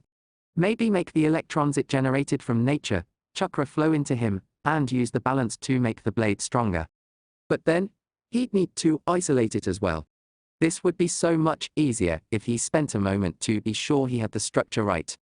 His left eye spun into the Manvakyo minus. Lightning. Sakura murmured. It answered quite a few questions. The lightning element was the most offensive of all the basic elements indeed. The only defensive use of the element she was familiar with offhand was the side effect of the Raijin. The sword that cut chakra by repelling it from the blade itself, and also repelling from the blade corona. Whatever touched the blade, it forced the chakra it touched to become lightning and then tore it apart. And in a way that was offensive itself. And now she knew why. Electromagnetism was one of the four fundamental forces of the universe itself. That there were four was simply obvious, and that, alone of the forces, electromagnetism was the only one with a directly associated chakra nature. The other three forces, which escaped her, but she knew there were things which chakra either ignored or overrode. Electromagnetism was the one chakra embraced. The aria came to her once more, and this time she gave it voice. She felt very good about this time. I am the legacy of the gods. Insight is my way. And mystery is my path. I have seen and understood all things. Being both fire and water. Leapt from earth to air. Danced at the center of my faceted self. Every aspect I has worn woven from blue and gold. I am, and will always be, Sakura minus. Naruto tumbled out of bed onto the floor. Ow. What the hell happened? Kuda didn't reply. Naruto looked down at his skin, and saw that the animate tattoo was still asleep. Hey, wake up. Nothing. Hey, Millie. What the hell's going on? Ho. Millie replied sleepily. Did it work? Did what work? You were going to try merging my power with save mode, weren't you? Naruto blinked. That wasn't a dream. Not that I noticed. Did we have the same dream? Don't know. Naruto looked out the window. Mind scrambling your chakra? I think there's something bad going on. Millie complied, and Kuda awoke with a gasp of surprise. What just happened? I don't know. But it can't be good. There's nobody patrolling the roofs. And you were in some kind of an illusion. Kuda hummed. Plan. Find the others for starters. Naruto opened his window, set his security seals, and jumped out. Sasuke's eyes snapped open. That's the ceiling of my room. Why am I still in bed? Some kind of illusion. Most likely. How was I attacked? He flicked his eyes over to the window, and then the door. No sign of disturbance. Wide area, then. How wide area? And powerful. It shut down my ability to move and wove a completely believable world. It broke when I used my Manvakyo Sharingan. This suggests it is a Manvakyo power. Probable caster is a Katsuki. Probable motive unknown. Determine time since illusion initiation. If it was since yesterday, then it is likely to be their world capture illusion. All this ran through his mind in less than a second as he began to get out of bed. By the time he was dressed, a plan had firmed up. Find the others, compare notes. Shared world or individual? When? Primary questions. If they has not broken it, use Manvakyo on them to break it myself. Sasuke shot out the door, fully ready for war. Sakura felt light. Like she didn't weigh anything. And the endless vista of possibility bloomed before her. There was the her that she had been, moments ago. But that her was wrapped up in a monumental genjutsu, one that looked like it could ensnare entire populations. One that had ensnared an entire population, she realized, looking around. Everywhere, there were slightly different versions of herself. Doing slightly different things. She could feel all of them faintly, like echoes. Or perhaps like glimpses of a book as one rifled through it. Many of them were beret shadows. Only going through the motions of a daily routine, in case the illusion for that particular ensnared person would require her to interact with it. For those in Konoha, it was a little more detailed. To those who knew her, a little more detailed still. And she knew how it was working. Every last detail of how it constructed a net of completely inescapable illusion, around whomever the target of that illusory bubble happened to be. It reached deep down into their desires and beliefs and needs and gave them whatever fitted with what they already knew, and where there was chance picked the nicer outcomes. That meant that the real Sasuke hadn't asked her out, she realized, and her heart sank for a moment. The illusion had used that lure, and she had been tricked. Reeled in, not even suspecting the truth. But she was aware now. In fact, she knew her true name, so she was more self-aware than she had ever been before. Sakura. 3 syllables, but such a simple interpretation was like saying the dead demon-consuming seal was a circle and a squiggle, or the cursed seal of heaven, some commas. There were melodic overtones and undertones and an entire symphony of sound, all packaged up in the higher harmonics of the musical word. The mighty tree with delicate petals. The new life that represents death. The eternal symbol of transience. The earthly tree which represents the clouds. Petals of pure color, where all the beauty is in the variations. Dichotomy, in a name. And lightning had been helpful in understanding that she knew. It was an element of dichotomy, in the most fundamental way. She reached out, and touched the hoe who was at the center of her own illusion. It fell away like gossamer. The others faded from her perception, and she was once more Sakura Hano. But the memory of Sakura lingered, and she could still see without effort what had taken the conscious summoning of gold chakra before. A memory presented itself. Neither Naruto nor Sasuke's versions of her had been still present when she had become transcendent. They must have broken out themselves. She hurried downstairs, weaving a scrying jutsu out of thin air, and pinpointed them both. Each was headed to their normal training ground. Good. A petal-swirling body flicker sent her flashing across space to join them. Well, this is bad. Naruto summarized. You're telling me? Sakura muttered. At least it only took effect last night, so what Deidara told us is true. And since you, in particular, has not dropped back into it, it looks like it has only one chance. Most area mental invasion illusions are like that. Sasuke agreed. They can't keep firing to catch anyone in the area who the first one missed, because the very act of firing will disrupt the chakra, maintaining the illusion. So, Naruto said, clapping his hands. Our total force consists of us 3 Kuda, Millie, our summons, and possibly Gaara. Why Gaara? Sakura asked before nodding. Oh. Right, of course. Shokaki might have broken the illusion, one way or another. Exactly. Now I think we basically need to go beat up Akatsuki. Any objections? None from me. Sasuke said. Anyone else we can bring as reinforcements, though? They has to be able to break the illusion from inside. Sakura said, eyes slightly unfocused. Nothing can really get through, no external chakra. Millie and Kuda are partially integrated into your chakra system, so that's what meant it broke for them too. How do you know? I just do. Sakura said, shrugging. Not sure why. But it makes sense, somehow. She frowned. Actually, I could probably help people break it. But it still has to be a person with a technique that could break the illusion anyway, and someone who knows me reasonably well. Hinata? Naruto asked. Sakura shook her head. I don't think the Byakugan is enough to break this. If it was, at least one Hyuga would already has escaped it. They turn it on as part of their morning routine, some of them. Right. Sasuke frowned. Sharingan work Manbakyo anyway, and I don't think there is another kind anymore. Kakashi. On it. Sakura sat Caesar and began to breathe deeply and evenly. I think we'd better make a list while she's in there, Naruto said. Kakashi passed the bits of blade to his student. You're sure you can fix it? Not sure, no, Sakura replied, unwrapping the cloth to look at the prized Hatek, white light chakra saber. But I can give it a go. Thank you, Sakura. Kakashi said, sighing. I should have had it fixed years ago. But guilt over how I broke the blade was stopping me. Maybe I can let go of that guilt at the same time as the blade's wounds are healed away. Maybe. Sakura agreed, then twitched. Mind you, I don't hold out much hope. Pardon? Kakashi asked, sure he'd misheard. I said I don't hold out much hope that I'll be able to fix it. Look, the chakra network of the blade is actually cauterized. Kakashi raised his blindfold and activated his Sharingan. I don't see. Wait. I don't see anything with my left eye. That's because there's nothing to see. Sakura smiled sadly. This is an illusion.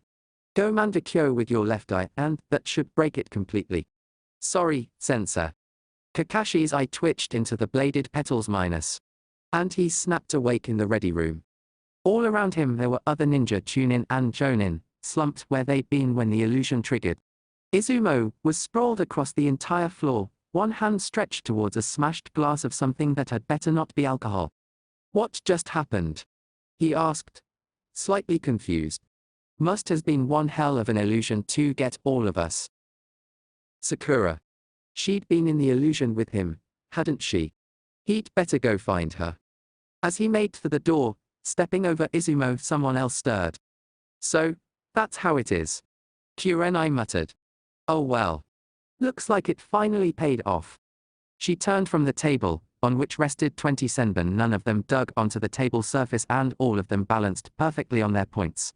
She wasn't sure if other illusion specialists did it, but Kurenai had 2 tricks for detecting if she was in an illusion, which she practiced twice a day. For those illusions which were imposed on others, she had a box in her apartment with a complex pattern inside it, which was only ever open to her to check, and which displayed something subtly off, if anyone else did. That had been fine. But for those illusions which infiltrated the mind, and had the mind itself make the illusion's details fill in gaps, she had this little senbon balancing trick. It was, essentially, impossible in the real world. But her deepest desire, one she had in fact made damned sure and certain was her deepest desire and her deepest fear too, was that this test be correct. So, it had shown her the correct answer. She was in an illusory world of someone else's creation. Right. Step 2. She scrambled her chakra. Nothing is expected. Something that could trap her without her even noticing would be more powerful than her relatively low chakra supply. An illusion this complex would take up mental power to maintain somehow. Either hers, or that of some other entity. And, fortunately, she had just the approach to take. What had originally made her wary was the news that her old teammates had been found alive after so long in a bunker in Otto territory. The strike team Asumas in fact had told her that they'd only just got there before some hulk of a ninja tried to kill them in a rage. So she marched straight out of the building, and up to Inka Merim. Inka. It's been a while. You has no idea, Nai. Inka scratched the back of his neck. And look at you, Jonin. Never thought you'd get so far. Do you has a team? Yes. I do. Kurenai nodded, playing along. 3 skilled young Chunin. I sometimes feel like their mother as much as anything. She frowned. Actually. What was your mother's name? I never found out. Oh. I don't know. Inka said, suddenly looking troubled. What about your father? Chuzuro. Inka answered promptly. Remember. He trained Hatek in swordsmanship. I do. Kurenai said. And what was your mother's specialty? I don't know. Strange. Kurenai tapped her chin. Perhaps there's some rational explanation. What was the team like that captured you? I don't know. What were you doing when you were captured? I don't know that either. Inko was starting to look panicked. Are you real? No, Inko answered, relieved that one had come up that he knew the answer to. Then blinked, and his eyes widened. Wait, I didn't. If you're not real, then what should make me think the rest of this world is? A sudden stabbing pain, like a migraine, hit her vision wagered minus. And she was waking up in the ready room. Kurenai. Kakashi's voice asked. Are you alright? You managed to escape the illusion. Yes. She got out, coming unsteadily to her feet. I asked the illusion too many questions that nobody alive knows the answer to. That worked. Only because I already knew that I was in an illusion. Had I not known, I am sure that my own mind would have invented plausible alternatives. There was nothing Deidara knew that was quite so awesome as sanctioned demolitions. Instead of trying to stop you, they basically gave you an area of influence and said go wild. Konoha had already done that, and he was busily turning the Uchiha district into a series of gradually deepening and merging craters. Hey, Deidara. Deidara turned around to see the pink-haired chick on an ink bird. What is it? Yeah.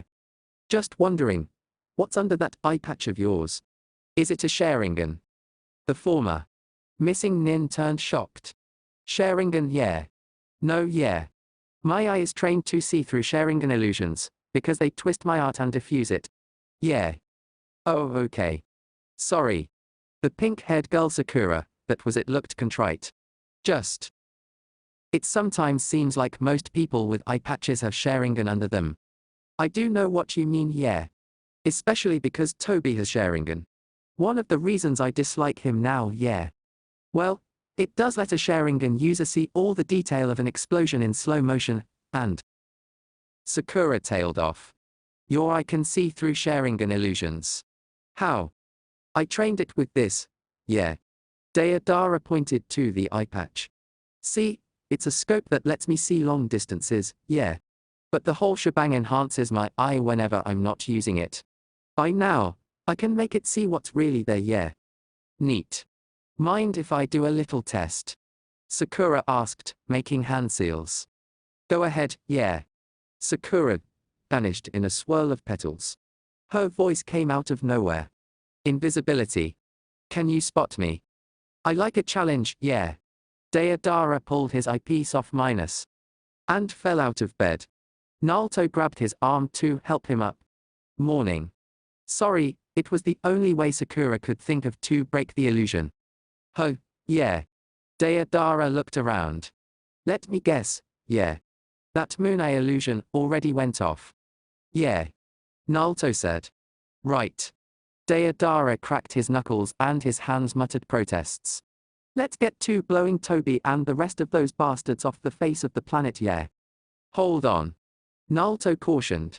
We're going to make sure all of us who are going in are going together. That means we need to pick up Kakashi and Gaara. Gaara? Deidara asked, suddenly nervous. He has no hard feelings about my killing him, yeah. Probably not. Naruto shrugged. Why is Deidara hiding behind you, Naruto? Gaara asked. No reason. Yeah. Deidara said, defiantly. I just feel like it, yeah. Very well. What is our plan? I can show you where the main base is, yeah. Deidara volunteered. They moved out of rain country and there's this gigantic underground cavern, yeah. It's full of really stupid clones of the white half of Zetsu, yeah. Define really stupid. Sakura asked. I mean, you know. Naruto bad, or worse. Naruto could beat them in shogi, yeah. Deidara said promptly. They're really stupid. Yeah. Okay. Ideas. Naruto asked. Our main advantage is aerial. Sasuke said. With both myself and Deidara, along with Gaara's personal sand flight technique, we can remain airborne and close in on wherever the Ten Tails itself is. And then blow it up, yeah. Naruto and Deidara chorused. Pretty much. Sakura volunteered. Like all enormous chakra constructs, it's solid enough that it can take a lot of punishment, but healing away that punishment drains available chakra. I still don't know even if it's something that can be killed, much less how, but worst comes to worst we can force it to break the illusion, and then Nagato can throw it back into the moon. Or whatever. Why didn't you wake him up, actually? Kurenai asked. I understand your method of breaking the illusion involves helping the subject break it themselves, but wouldn't the Rinnegan suffice? It might, Sakura said, nodding. But the main problem is that he's very ill. It's too far for his paths to stay properly under control, and without Tsunade or Kanon we can't move him safely. I see. Kurenai nodded. I wasn't aware of those details, thank you for elaborating. She then frowned. Though considering the caliber of opposition we may be facing, I doubt I would be much help myself. Perhaps a compromise might be a good plan. Break the illusion on him, and he and I shall keep Konoha safe. Good idea. Sakura nodded, then closed her eyes for a second. Alright, that should do it.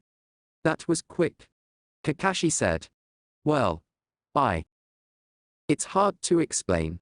Basically, I copied my full personality over into the fragment of myself that exists in his personal illusion world. It'll take a while for that Sakura to find him and get him to turn his Rinnegan on, but I've done what I need to. Alright. The female Jonin nodded to herself. I'll go to his room minus 203. Sakura supplied. 5th floor. Thank you. Anyway, I'll go there and fill him in as he awakens. You has our gratitude. Gaara said. Formally. Now, we should set off as soon as possible. Sasuke contemplated for a moment. Deidara, put a clone on a clay bird out in front. I'll fly above everyone else and the rest of you keep in loose formation. Naruto save mode, if you can. Will do. Sakura. Keep an eye out for anything else thrown at us. I'm going to keep a Manbakyo up just in case they try restarting the illusion. I hope they don't, Sakura agreed. And yes, I'll see if I spot anything. Sensei. Reserve. You're our most experienced. I understand, Sasuke. Kakashi said, all business. Gaara, how well can you summon sand outside of Suna? It takes a substantial amount of chakra, but I can create desert terrain on any given battlefield. The Kazekage said. Shokaki is willing to keep me charged as far as he is able, though of course his chakra levels are lower than those of the Kyuubi by a substantial amount. Good. As soon as a static battle starts to develop, lay it down. We're better served by terrain friendly to you than anything else. Understood. Sand flowed from nowhere, and Gaara began levitating on a cloud of sand. Very well. Let's go. Sasuke slammed his thumb to the ground, summoning a trio of hawks and a thunderbird, and Deidara launched his claybird decoy before unsealing a dragon he'd made earlier. Nice. Naruto commented. You like it? Yeah, this dragon breathes explosives, yeah. So. Naruto said, questioningly, banking his hawk closer to the great clay dragon. What did the illusion show you? What do you think? Deidara asked. Blowing things up, yeah. Should has expected that. Naruto laughed. Kakashi. I only got as far as asking Sakura to remake my father's weapon, the white light chakra saber. Kakashi said. Then Sakura helped me break out of the illusion. Neat. For me it was just another day's training, really. Or, I didn't get far into it. Gaara. Mother. Gaara said, simply. A spike of white light shot from the ground, and disintegrated the clay clone ahead of them. Evases. Kakashi shouted, and the hawk/dragon/cloud of sand split up on diverging vectors. Who was that? Naruto yelled, casting around with save mode. I can't feel anything. Someone in bandages. Sakura said, frowning. I can barely see him, it's like he's made himself part of the world and he's so far away. Lines of burning air shot down from well overhead, some of them intercepted by cones and cylinders of white light. I recognize that. Kakashi said, before raising his voice. It's the second cave of Earth. Orochimaru must have resurrected him. Techniques. He defines shapes and then disintegrates what's inside them. Naruto tracked the pattern of lights for a moment. Looks like Sasuke's winning, to me. Why? Those shots of his are getting lower and lower. Boom. Deidara shouted, and the white light shapes stopped. Railgun blasts rained down for another second or so unopposed, then likewise stopped. Sakura glanced over at Deidara. Did you just blow the second Tsuchikage up? Yeah. Mini Dragon Missile C2 yeah. Sasuke's not going to be too happy with that. Naruto said, before shrugging. We're ninja. I do sometimes forget. Well, they know we're here now. Kakashi pointed as several shapes began to move near the cratered field that Sachikid had been in. Wow. Sakura lensed the air again, her hawk perceptibly moving to hover, and began scanning the ground. It's like a history book. Loads of dead cages. Fourth K's. Third Rai. Second Mizu. And so many a 2S rank ninja. Look, 5 of the 7 swordsmen. I would. But we're too high up. Naruto said. Oh. Sorry. And. Wow. The gold and silver brothers, I think. I remember them. Millie said. They were tasty. But then they ate my stomach and that was our. I shall take on my father. Gaara droned and began to drop out of formation. At around the same time, Sasuke stated his preference with a barrage of hyper-velocity shuriken that ricocheted crazily from the third Raikid. The Thunderbird stooped through their formation, giving a harsh cry. Sakura shrugged. The second Mizu was an illusionist, right? I'll take him on. I best handle the gold and silver brothers. Naruto said. Millie has prior experience with them. That and I think they can go up to 6 tails. Kakashi muttered. Right. Deidara, looks like you and I have to handle the swordsman. Works for me yeah. Deidara said. Dibs on Shibuki yeah. Alright. Kakashi allowed. Though the prospect is frightening. It'll keep you on your toes yeah. Deidara's dragon reabsorbed much of its tail, and produced a half-dozen independent dragon missiles. Hold on, I've got to reload. Yeah. Father. Gaara said, monotonously. Son. The fourth Kazekid replied. So. What actually happened to you? Gaara asked. Curious. How was it that Orochimaru killed you? Letter opener. The fourth said, disgusted. So, how are you? Still going mad? Gaara blinked. I'm wearing the hat. The Kazekid hat. So. Has you seen what the fourth Mizukage did? You do has a point. Gaara admitted. But no, it turns out that Shukaku was under mind control. He's actually quite fun, if rowdy. I'm not sure how any of this is really possible. The elder said. But, well, I am going to has to kill you know. Orders. Gold dust wave. Instant desert. Gaara replied. 2 colossal waves, one of sand and one of gold, slammed into each other like freight trains. Where do you even get all of the gold? Gaara asked. Not sure, actually. His father tailed off. It's kind of just. There. I still do not understand why you did not use it to solve Sunna's trade problems. I did. Then you did not get a good price. Shouldn't your sand has run out by now? Gaara shook his head. I has synchronized with my Bivo. It is easy so long as he is asleep. Interesting. Yes. Also, I has a summon contract now. It does tend to be useful too has one. More sand normal and gold crashed together in an unending susurrus of grains. I died once. Gaara volunteered. Kiyo brought me back. That old bat. Interesting.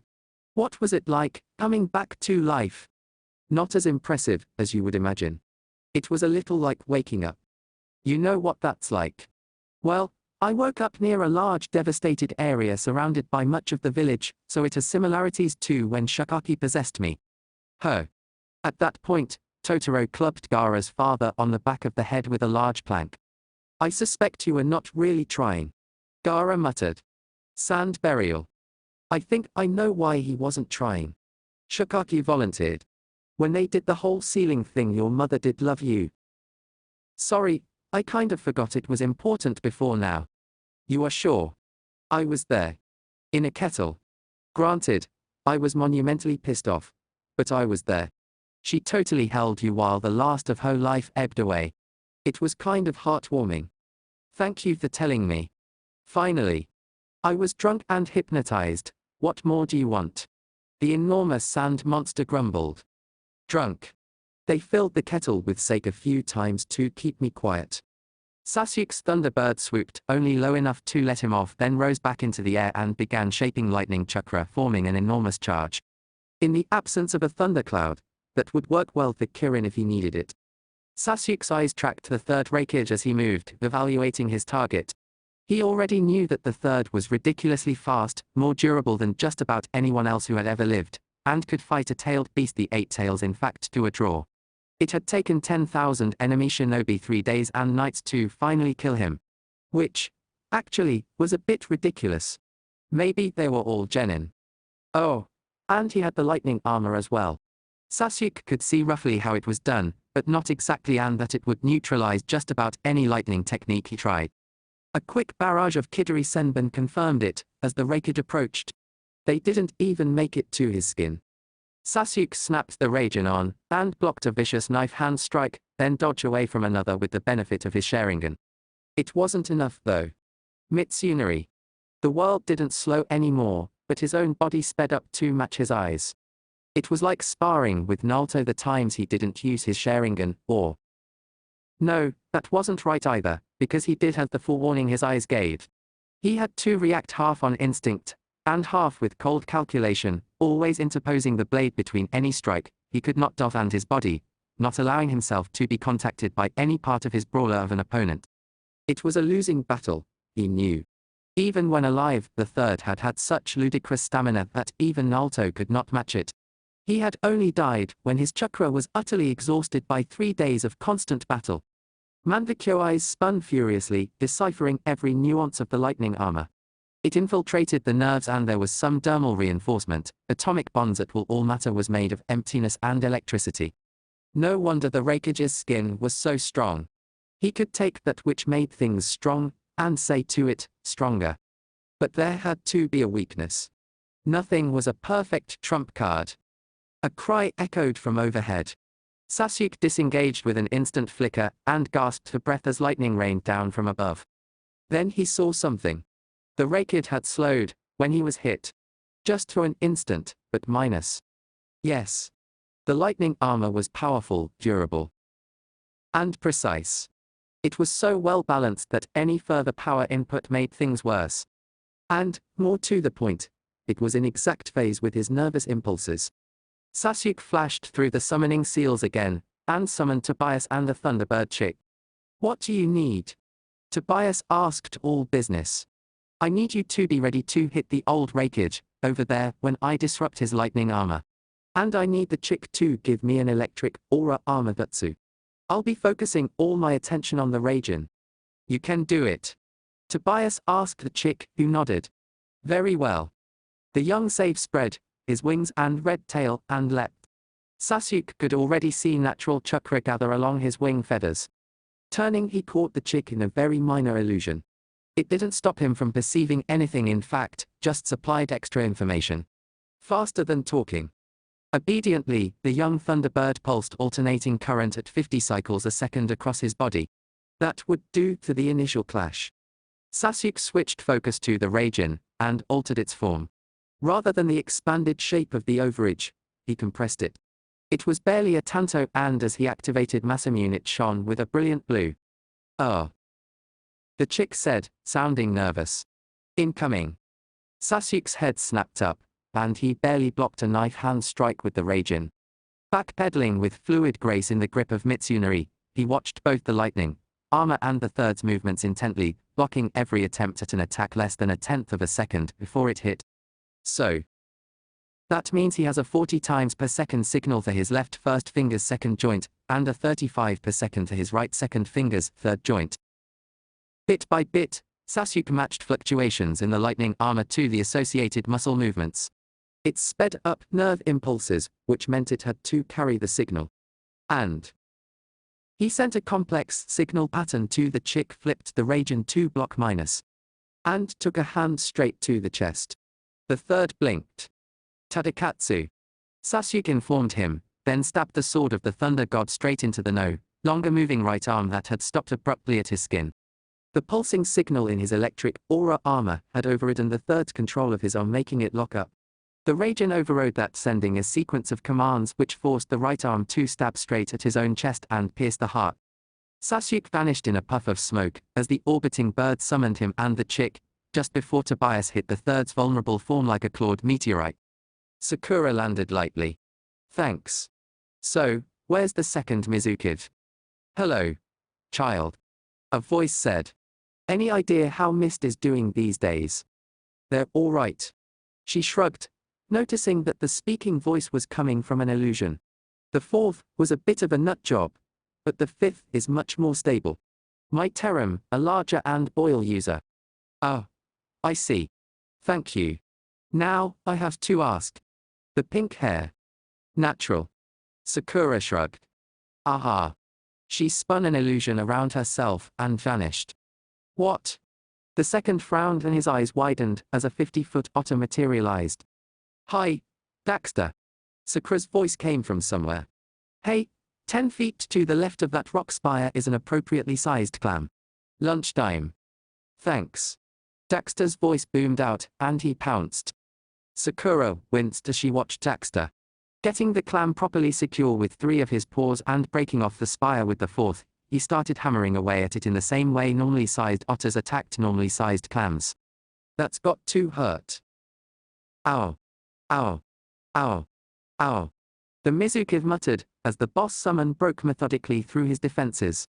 As soon as the shell cracked, Sakura materialized and electrocuted him to prevent him shifting form. And that's that. She said, satisfied. Wow, new record. That was a really bad matchup for you, sorry.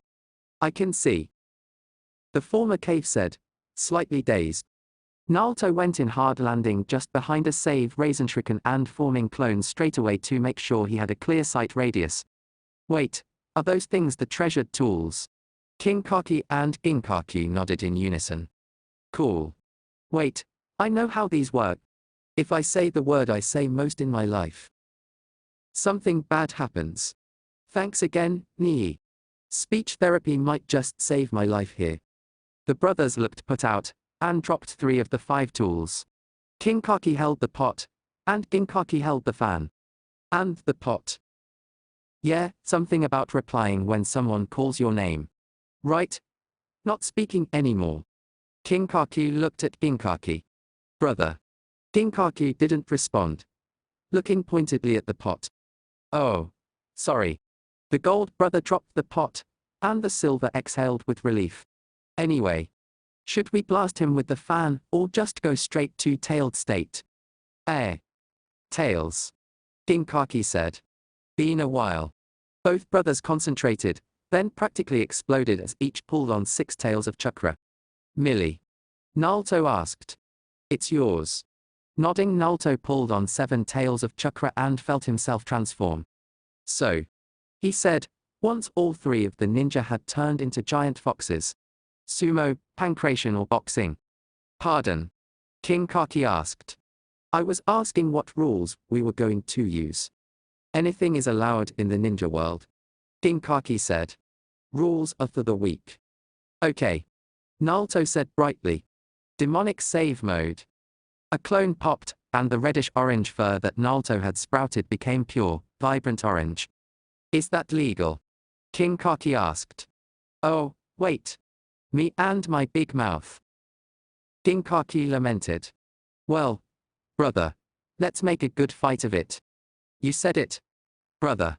What followed, except the larger numbers of tails and the scale, was a lot like kids fighting in the Forest of Confusion. Or WW. Deidara muttered. You'd think 5 rank ninja would be more durable, yeah. Kakashi nodded absently, looking at the mess. Each of the twin blades of Kiba had a clay dragon on it, indicating that the ninja wielding them had stopped 2 of the incoming explosives. But the remaining 4 had still destroyed all 5 of the 7 swordsman members. So, where was that base? Over here, yeah. The entrance is about 100 meters down a tunnel here, yeah. Interesting. Kakashi observed. We're quite near the Canopy Bridge. Oh yeah. My team blew it up in the war. The Konoha nin clarified. It's when Obito died. Obito. Sounds like a fun guy. What was he like? Yeah. Hang on. Kakashi concentrated and threw some seals. Auditory illusion. Deidara watched Kakashi's memories of the Uchiha goofball. Seems like a fun guy. Yeah. Then he heard something he recognized, during the play of the Kanabi Bridge incident. Play that bit again, yeah. Kakashi complied. That can't be good, yeah. Deidara muttered. I recognize that voice. Yeah. It's Tobi's serious voice. Yeah. Tobi. Kakashi said, then frowned, a suspicion slowly creeping over him. But even if. No, that's not possible. Is it? He fought and nearly beat the fourth Hokage only 2 years after Kanabi. Kakashi's mind raced. You said his right eye was the visible one. Yeah. And did you ever see him do anything unusual? It's Tobi, yeah. Deidara pointed out, then thought. He has an intangibility technique, yeah. And a capture technique. Capture. He draws things into some kind of personal world, yeah. Then he brings them out again somewhere else.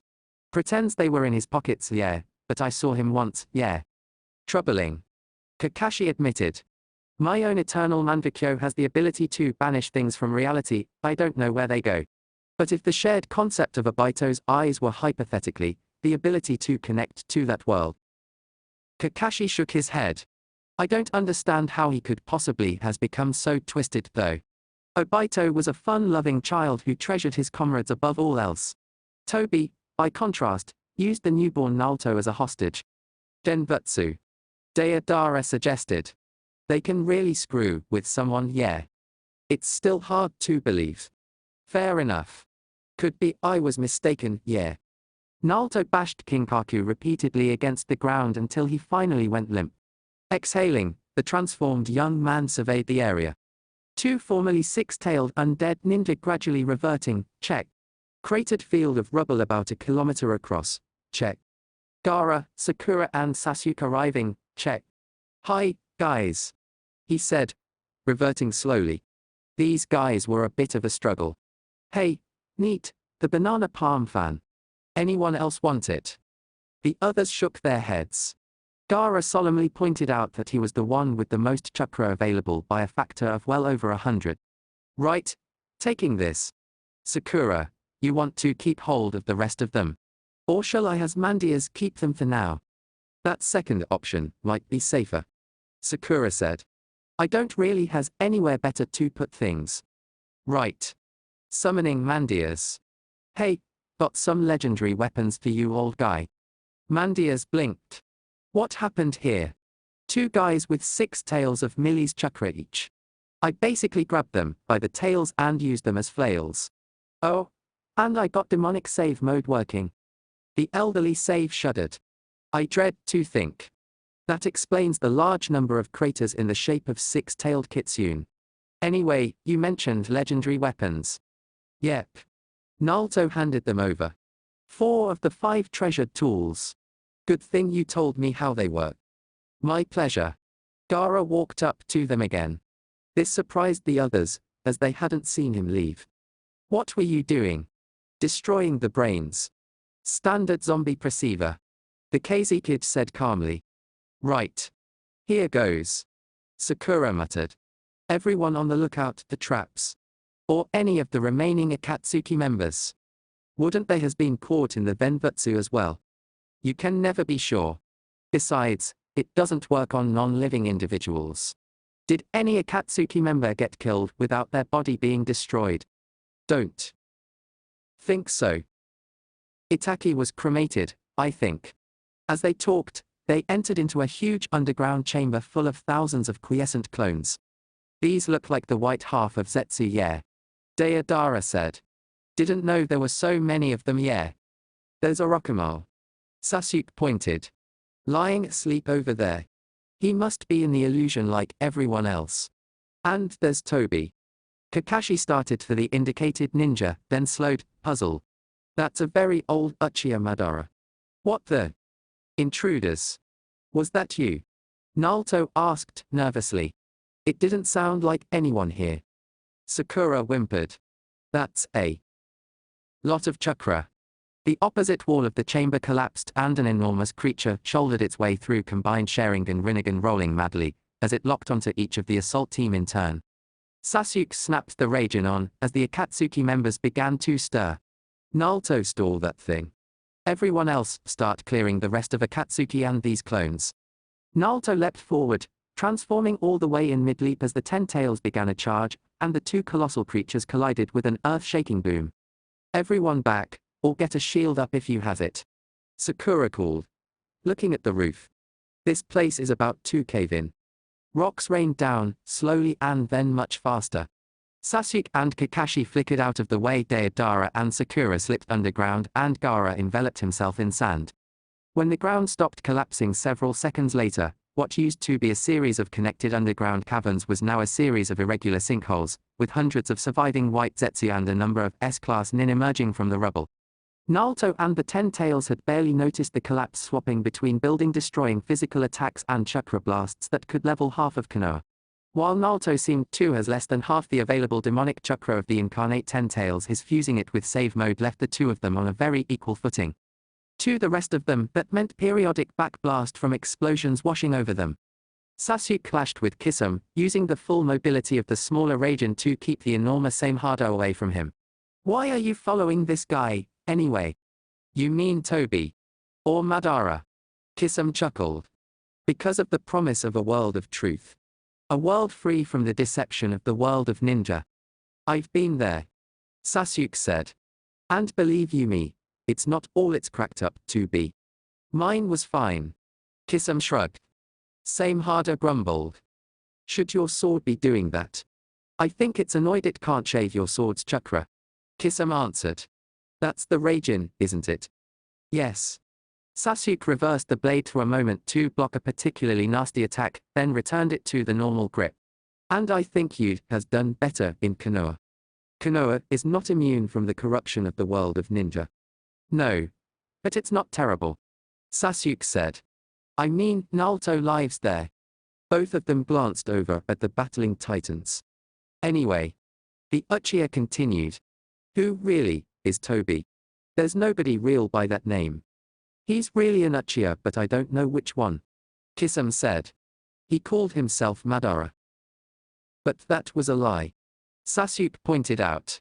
Great start to a world of truth. Oh. I'm in it for the sword fights anyway. Kisame said. Speaking of which, nice skills. Didn't expect someone from Konoha to be all that good.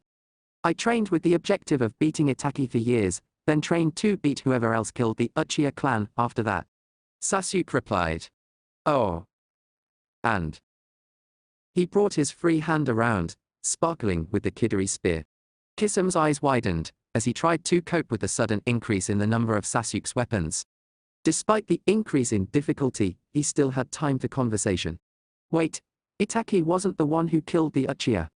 No, it was mostly the Toby person. Sasuke said. Why? Oh. Just that you think you know a guy. Kisame tailed off, then spun Samehada in an improbable manner for anyone without water blade channeling and launched an attack combination. Deidara carpeted the rubble with explosives repeatedly. How many of these damn Zetsu are there? Sakura wove in and out of cover, zeroing in on Orochimaru. When she was about 50 feet away, he turned with the speed of a striking snake. Ah. The pink one. I didn't see you do much in the Chunin exams. Learned a little. Bite, since then. Well, I did unravel your curse seal. Interesting properties it has. Using natural chakra to stabilize opening the gates. Is that what Jugo does? Orochimaru wondered. That explains why birds like landing on him. You didn't know. All this time, you didn't know why it did what it did. Sakura sighed. Not very good at science, are you? Silence. I am the ultimate intellect, the one who has unraveled the secrets of life and bridged the gap between earth and heaven. Orochimaru reached into his mouth and drew out the Kusanagi from his mindscape. I think I'll kill you now. Catch me if you can. Sakura vanished in a swirl of petals, and a marbled water Rasengan nearly took his head off from behind. I am the legacy of the gods. Where did you go? Orochimaru asked the air. Seeing something, he fired a drilling air bullet at it and killed a hapless Zetsu clone. Insight is my way, and mystery is my path. You can't hide forever. The snake Sanin went flipping through the hand seals for a summon, and brought out a brood of venomous snakes. Find the pink-haired one and kill her. I has seen and understood all things. An eruption of power shot out from the battling Bivoa and would have bowled over any civilian. Orochimaru used the tree-walking technique to stay attached to the ground. Being both fire and water. A pair of otters moved like quicksilver through the rubble, launching javelins at any snake that showed itself. Leapt from earth to air. Snarling, Orochimaru fired off a swamp of the underworld. It didn't catch Sakura, and the otters blew him a raspberry before ducking under the surface of the mud to continue hunting down snakes. Danced at the center of my faceted self. How are you doing this? The snake Sanin snarled. I can't sense you anywhere. Every aspect I has worn woven from blue and gold. And what is that singing? I am, and will always be Sakura. The world changed. Orochimaru found himself not in a rubble-strewn crater, but in a grove of sakura trees surrounded by a thick and forbiddingly dark forest. What? The snake Sanin was honestly stunned. What is this? This is my mind. He whirled to see a pink-haired girl with deep blue eyes dangling her feet into a lazy stream. My mental state, actualized into the world. This time the speaker was another pink-haired girl, her eyes a light blue, standing at the top of one of the trees. My thoughts are real here. This girl had orange eyes and closed the door on a lantern as she spoke, having trimmed the wick. It's called a reality marble.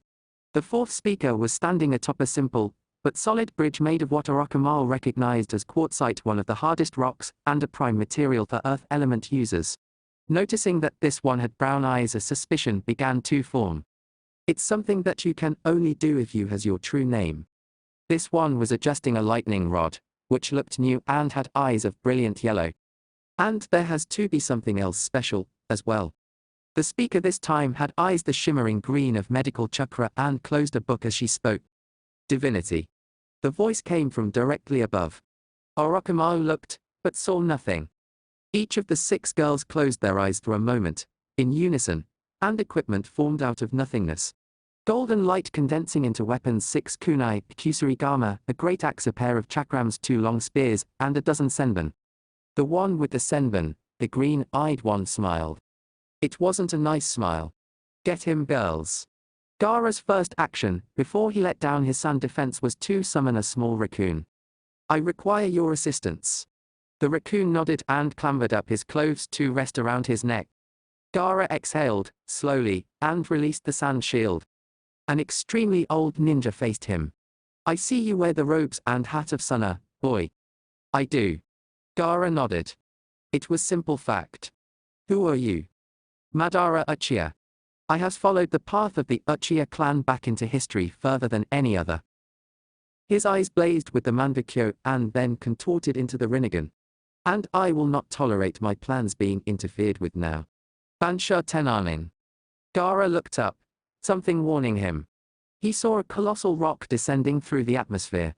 It looked like it was at least 100 meters across, and it was traveling so fast that simply compressing the air was heating it.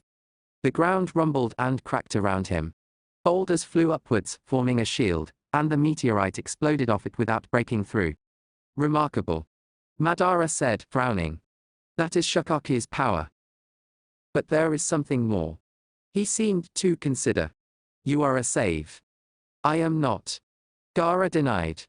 I merely has the aid of one. The raccoon. I see. Madara's eyes switched to the Manbakyo again. Then he must be dismissed. A sand shield slammed into place around Gaara and several dozen boulders tried to kill Madara. He repelled them impassively, still staring at the cave of sand's hiding place. A single gesture, and the shield of sand tore apart. Another, and Gaara was forced to flicker out of the way as a chip of rock, accelerated to supersonic speed, nearly took his head off. Foolish. The next attack, Gaara met with his ultimately hard defense, the shield of Shukaku. The Tanukai statue resisted the first impact, but a second caused cracks, and then it was engulfed in Amaterasu. You have the same eye powers as Iteki. He was the heir. Madara said, impassively. Heir to my hatred, heir to my blood. Naruto found Itaki quite compassionate. Gaara said, drawing up silt and sand and pebbles and boulders into a multi-layered defense. More heavy gravity blasts picked through them as fast as Gaara could re-establish the layers. Then he too was ultimately a fool. The origin of the powers of the Uchiha is truly darkness. We are not the heirs of the save, but of the Jubi he broke and scattered. The might of the Uchiha is in embracing this evil. Gaara muttered something. I did not hear that. Sasuke's kind of not evil. I am not entirely sure how that happened. Nevertheless, the sword of Susanoo sliced through Gaara's defenses like they were paper.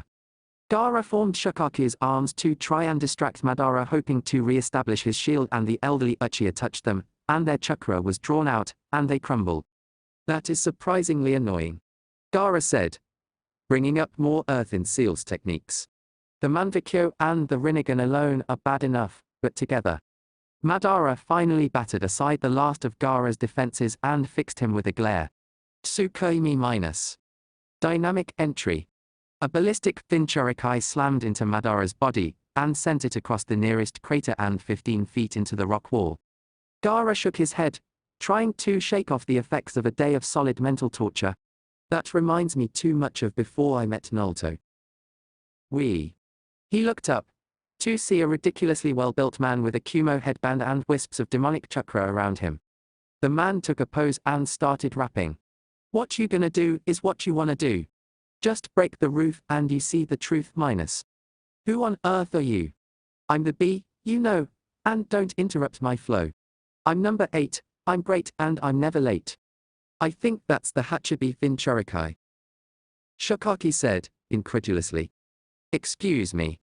Gaara said, getting the attention of the rapping man once more. Are you the container of Fuki? That's right. He's my bro, you know, we can't be beat because we are the elite. I see. A hypersonic rock from where Madara had gone was hastily blocked by the badly melted shield of Shukaku, which shattered. Gaara. Shukaku was suddenly excited. I can control the glass. Gaara nodded to his Bithoa and started layering defenses again. B. I will handle defense. Distract him and I may be able to destroy his animation seal. How? Apparently my Bitho's powers include the control of glass, as well as sand. If I can find the seal, I can destroy it. That's a neat power. Anything else you got, number 8, in the 11th hour? Fuki's response went unheard by Gaara, but he strongly suspected it was profane. So? Kakashi said, quietly. Who are you really? Toby stared impassively back. That is something you do not need to concern yourself with. Kamui. Kakashi's eye sucked Toby's mask into a wormhole, revealing the badly damaged face of Obito Uchiha. So, Deidara was right. It's you. Obito said nothing. I has just one question. Kakashi continued. Why? The Uchiha blinked. Pardon. Why? Why and how did you go in less than 2 years from being a ridiculously optimistic newly promoted Chunin to being a complete and total psychopath who was nearly able to outfight Minato Namikaze and was willing to murder a newborn child in cold blood? Kakashi rattled off. Oh. And why did you kill off the Uchiha clan? I'm not sure I understand the question. Pull the other one. I mean, you should already know the answer minus. Oh. And another one. When did you get the Manvakyo? When Rin died. No, that doesn't make sense. You had it before Rin died. Kakashi said. The only way you could avoid Sensor killing you in less than a second after you threatened his son is your phasing technique. Rin died about 6 months before that. Obito said, in the tones of someone explaining things to a child. No. Kakashi said, shaking his head. She didn't. The Kyubi attack killed her. She was caught in a building collapse when one floor of the hospital gave way. That's a pathetic lie. Obito suddenly snarled. You killed her. You stabbed her through the heart with your kidari. Why would I have? Kakashi asked. Seriously, why? I don't know. The same reason you abandoned me. But all ninja are monsters who kill people. It's why I want to end this world. Abandoned? Kakashi asked, perplexed. We didn't abandon you. You took what certainly looked like a fatal wound, then gave me your eye and then you said something along the lines of go, save Rin. Which reminds me, how did you survive that? You had wounds Rin thought were fatal, and she was a medical nin good enough to do a field eye transplant. Only the strong survive in this twisted world of ninja. I was weak, yes. But it was by the help of Uchiha Madara, one of the strong, that I survived. About that, I still has questions as to how you're so powerful. It makes me suspicious. I don't know what you mean, Kakashi. I was on your team, Obito. Your chakra capacity was in the yellow. Now I've worked with Guy, I know full well what intensive training can do, but if you did nothing but train for 2 solid years you might possibly have the chakra capacity to manage to summon the Kyuubi. If she's a regular boss in scale. Guy always hated me. That's not true or even relevant. Kakashi began to pace back and forth, still ranting. Oh. And that's yet another problem. How did you recover from the insanely nasty injuries? I was cared for by Madara Uchiha. He alone of this world of ninja showed me compassion, because he had a plan to end all loss. You mean the illusion? Obito nodded. Then, that's even more ridiculous. First off, Madara is a notorious traitor and filicide. Secondly, the Moon Eye plan makes no sense. It is a perfect world. It's a heaven viewing illusion, with a bit more subtlety, that's all it is. Let's say that it's a shared world. What happens if 2 people has the dream to be the best at something? And if it's all individual worlds, then it destroys all human interaction to replace it with copies that go through the motions of interacting, trapping a person inside their own head. Kakashi blinked. Actually, by now several thousand people has probably died, because they were somewhere that falling suddenly comatose would kill them. Like mid-jump. And if this persisted, everyone in the world would die in only a few days of dehydration. It was Obito's turn to frown. Oh. And one last question. You say the ninja world is full of nothing but hatred. That it's the worst place you could possibly be. It is. Obito insisted. Once my eyes were opened by Madara, I saw the truth. Obito, you were buried under half a ton of rocks. You might have brain damage. The only other people who knew the full plan were these Setsi clones. Kakashi kicked absently at one which was trying to eat his shoe. And they're morons. But my point is. How do you know you're not in the reverse form of the Moon's Eye illusion? Obito opened his mouth ready to hurl an angry retort. And stopped. I can't minus. Finally. Neither of them had spoken. In fact, whoever it was that had spoken, with a harsh voice, was behind Obito. The Uchiha turned, facing his body to keep himself safe, and was nailed by a glare from a red-black pinwheel. The 10 tails shuddered, pausing suddenly and allowing Naruto to escape out from under a devastating blow. You has no idea how long it took me to get here. Kakashi glanced from the apparently unconscious Obito to the large, black crow hovering in front of him. Who are you? I am Shi-Hide of the Crows. Itaki gave me the mission to bear Shisui's eye and use it on any Uchiha who was a threat to Konoha. The crow shook his head, still hovering. It took me hours to get here. That new summoner of ours only just summoned me before the illusion activated, and I had to fly here by wing. Shi-Hide then glared at Kakashi. And if I hear one joke about as the crow flies. What in the name of the Rikudo Sennin has I been doing? Obito muttered, coming to. The moon. Seriously. Kakashi looked at the crow. Either you broke him or you fixed him, I can't tell which. I'll take it. There was a hell of a lot of black chakra in there, just so you know. Shi-Hide informed Kakashi. Corruption, I think. It was overlaying his emotions, and his critical thinking skills probably took a bit of a hit too. That does make sense. Kakashi said. Sakura condensed herself out of the air. While reality marbles take more out of you than you expect. Oh. Hi, Sensei. Orochimaru's dead. He is. Obito asked from the floor. Oh. Hi. Sakura said. Wow, lot of corruption residue on you. Hey, you're the guy who called himself Madara, right?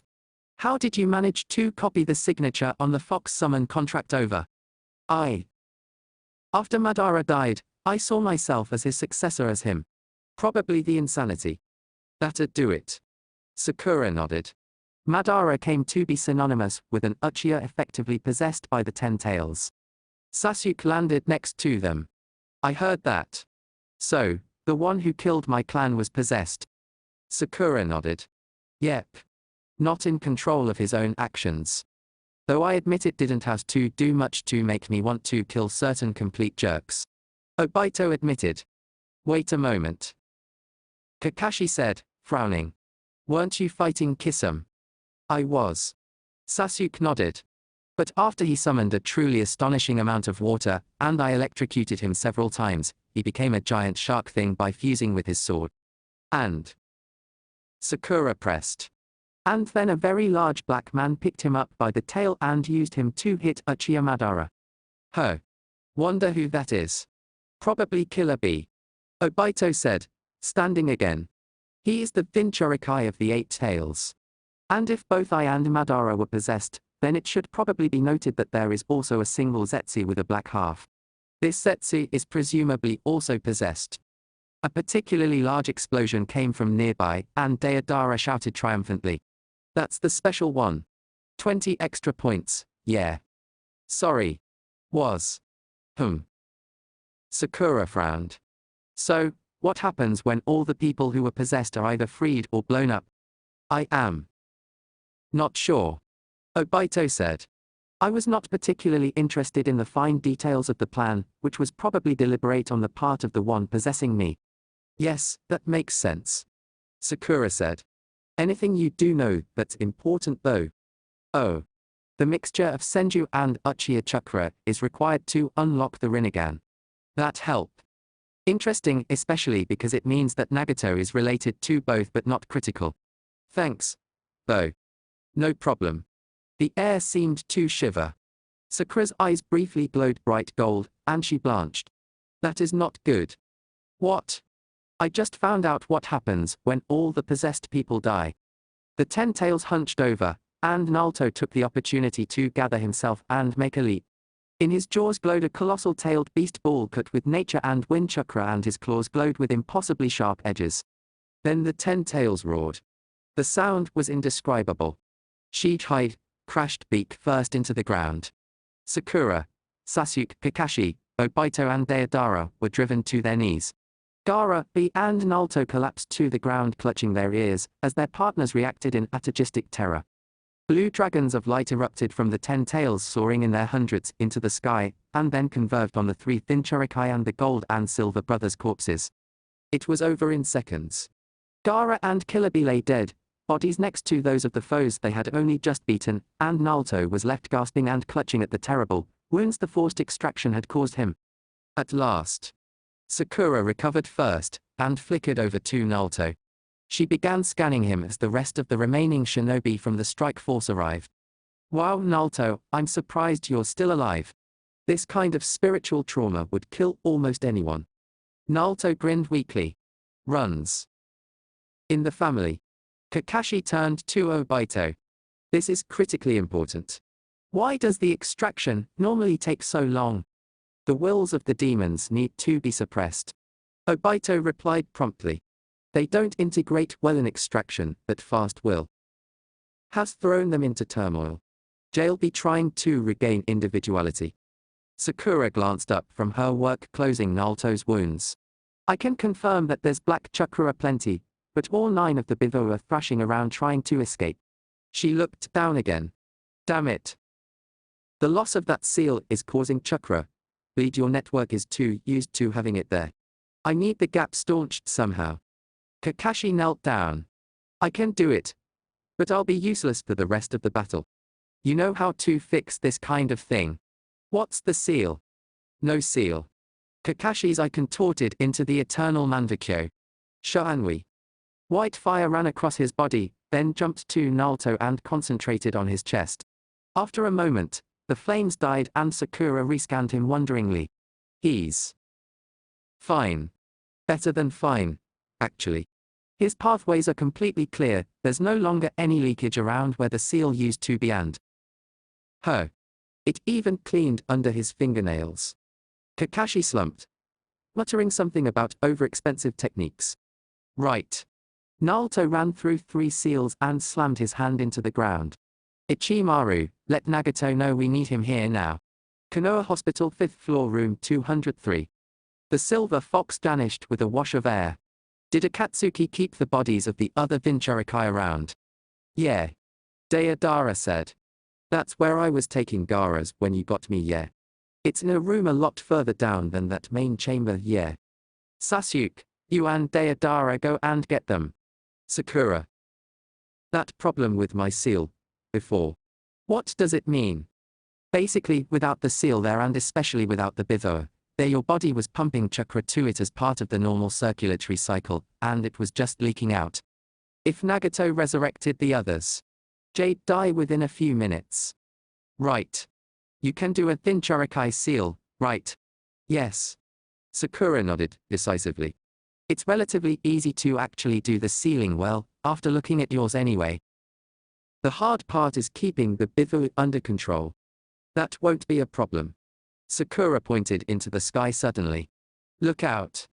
Something came hurtling in from the direction of Konoha, stopped 3 inches above the ground with a burst of repulsion, then fell onto its 4 metal legs. Obito blinked. That is a hospital bed. Nagato. I don't know who you are, and I'll find out later. Nagato said, turning to Naruto and Sakura. What is it? Oh.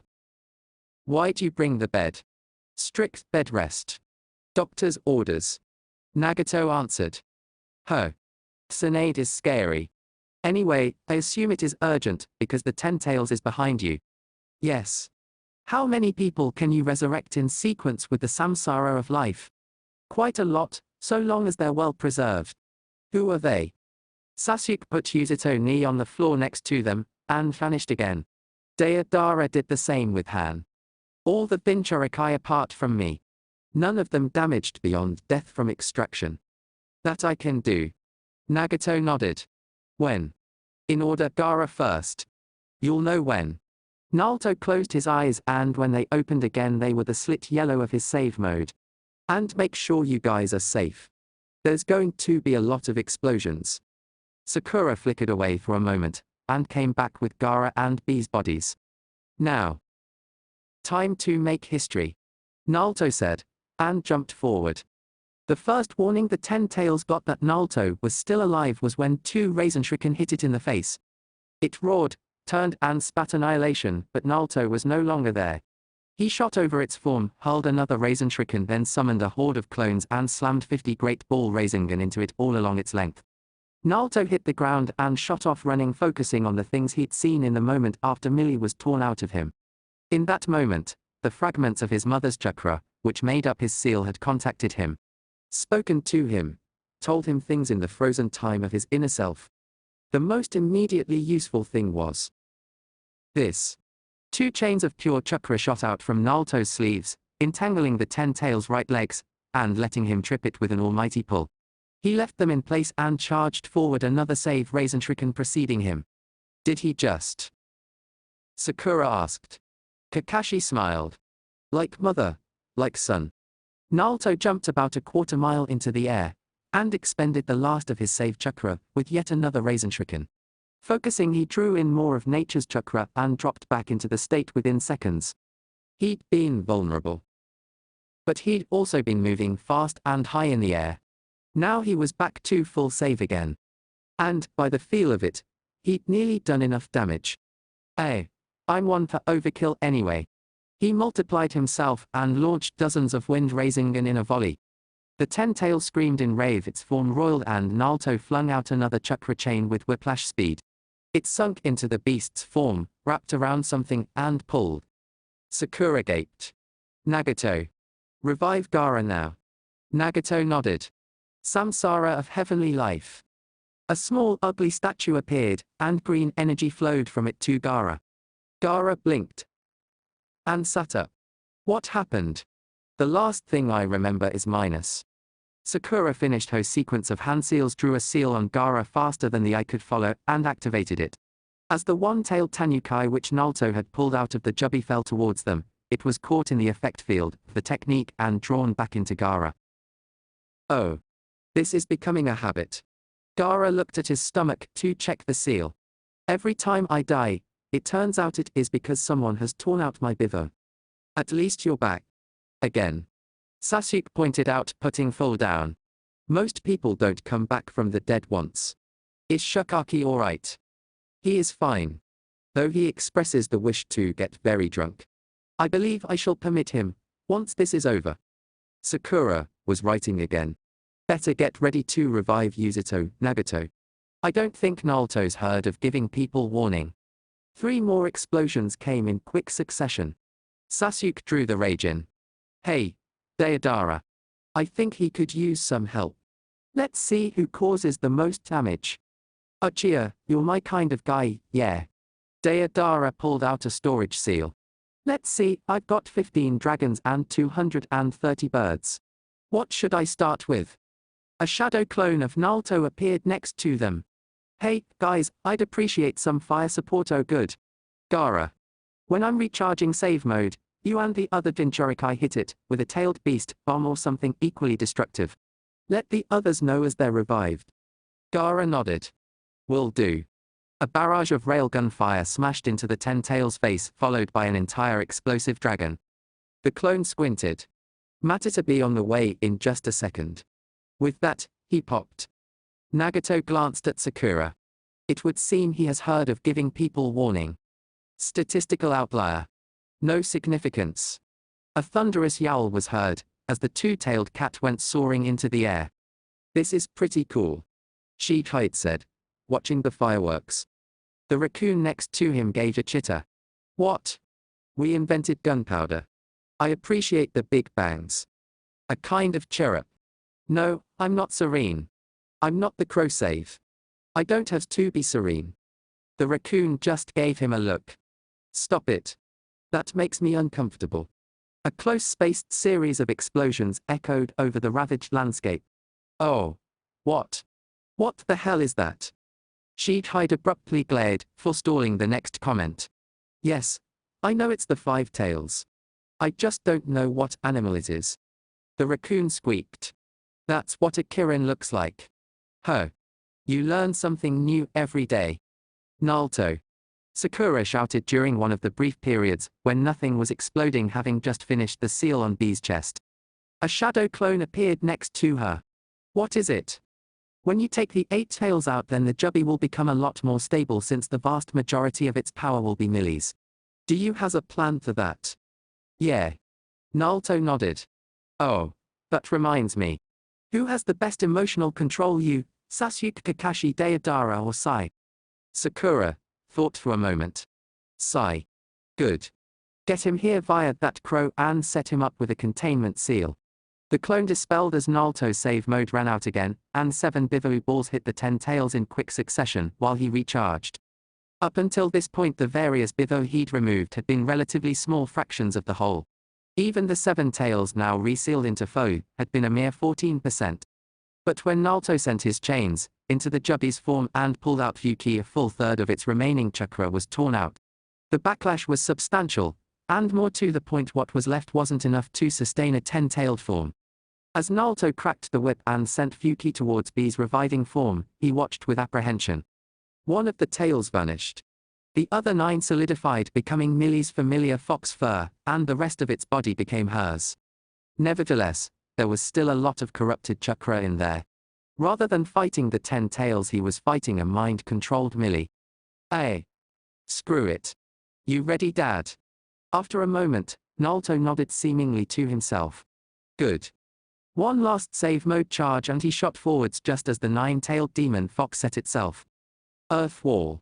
The giant fox looked puzzled for a moment, then was launched 200 feet into the air by a rock wall which punched out of the ground. 50 clones appeared, and threw Wind Rasengan followed by Big Ball Rasengan. As the fox finally came hurtling back down, 6 full seconds after takeoff, Naruto span up a Rasenshuriken and left a clone holding it underneath Millie. Flashing around with a pair of lightning-quick body flickers, he built a second one and threw it from above just as she landed on the first. The 9 tails thrashed about in pain as the pair of upper S wind techniques detonated at once. In that brief window, when it not only would not, but could not move, Naruto fired off the chakra chain's barrier and trussed Millie up so she was immobilized. Sakura ran over. Sei's arrived still asleep, and I set up the containment seal on him. Do you need me to do yours? Now Naruto walked forward to the enormous, thrashing muzzle, and placed a hand on it. Dad's got this. Sakura blinked. Pardon. Way back, when she first got sealed in me, Dad put fragments of himself and Mum in the seal. Mum taught me how to do the chakra chains, and Dad's got the strength to reform my seal once. Naruto grinned. Good thing he never had to do it before now. No kidding. Sakura muttered. The two four-symbol seals blossomed on Naruto's torso, then hardened into their customary form. Millie dissolved into red chakra, which flowed into the seal, and as the vast amount of chakra poured back into Naruto, black residue accumulated on the outside. Neat. Yeah. No non-Millie chakra allowed. Shove it into Sai, he'll annoy it more than it annoys him. Naruto grinned, then frowned. Hey, look. When she went from solid to intangible, something fell out. Hey, Sasuke. Mind checking what that was? Sasuke appeared next to it. Huh. It's that monk kid. Sora. Naruto checked. Wow. Wonder what he was doing in the Ten Tails. What was he doing? Kakashi asked Obito. Extraction takes time, alright. I kidnapped him, and then threw him into the statue's mouth hole. It had to get Kyuubi chakra from somewhere. After about 30 seconds, the process was complete. Sakura, hands glowing blue, gathered up the residual black chakra and flickered over to Sai to make him the container of it. This particular pair of four-symbol seals had no convenient gap for leakage like the others. Safety first. Naruto, meanwhile, collapsed onto the floor of the crater with a grin. Good to have you back, Millie. Good to be back. Wow, I was angry when that nasty Ten Tails was in charge. Does it need counseling? Need it or not? Now that it's sealed into Sai, it's going to get it. Hey, kid. The crow said, flying overhead. Yeah. One of those last death beams the Ten Tails fired scored a trench clear to the sea. You'd better move, or you'll be underwater. Naruto bounced back upright. Thanks for the warning. Anything else left down here? No, that Sora kid got moved out of the way by Sasuke, and now the Rinnegan user is reviving him. Cool. Naruto set off running, and jumped out of the crater complex as it began to fill. Ah. Good. Sakura said, as she concluded the sealing process. That should has finally broken that illusion. Morning, Sai. It is morning. Sai asked. There must be a substantial amount of dust in the air. It is still quite dark. And it appears that I has obtained an Ignite knock. Pardon. The opposite of a conscience. It is ranting at me about murder, death, being foiled and so on. Quite repetitive. I wonder if it would respond to art therapy. Sakura shrugged. Worth a try. So. Kakashi said. All's well that ends well. Most of the Jinchurikai nodded, though some of them looked confused. Then Jaeger punched Obito in the jaw. Whoa. Naruto said, surprised. What was that for? Do you has any idea how long I was mind-controlled for? Jaeger said, twitching. I has to retake the academy entrance exam. So. Gaara asked.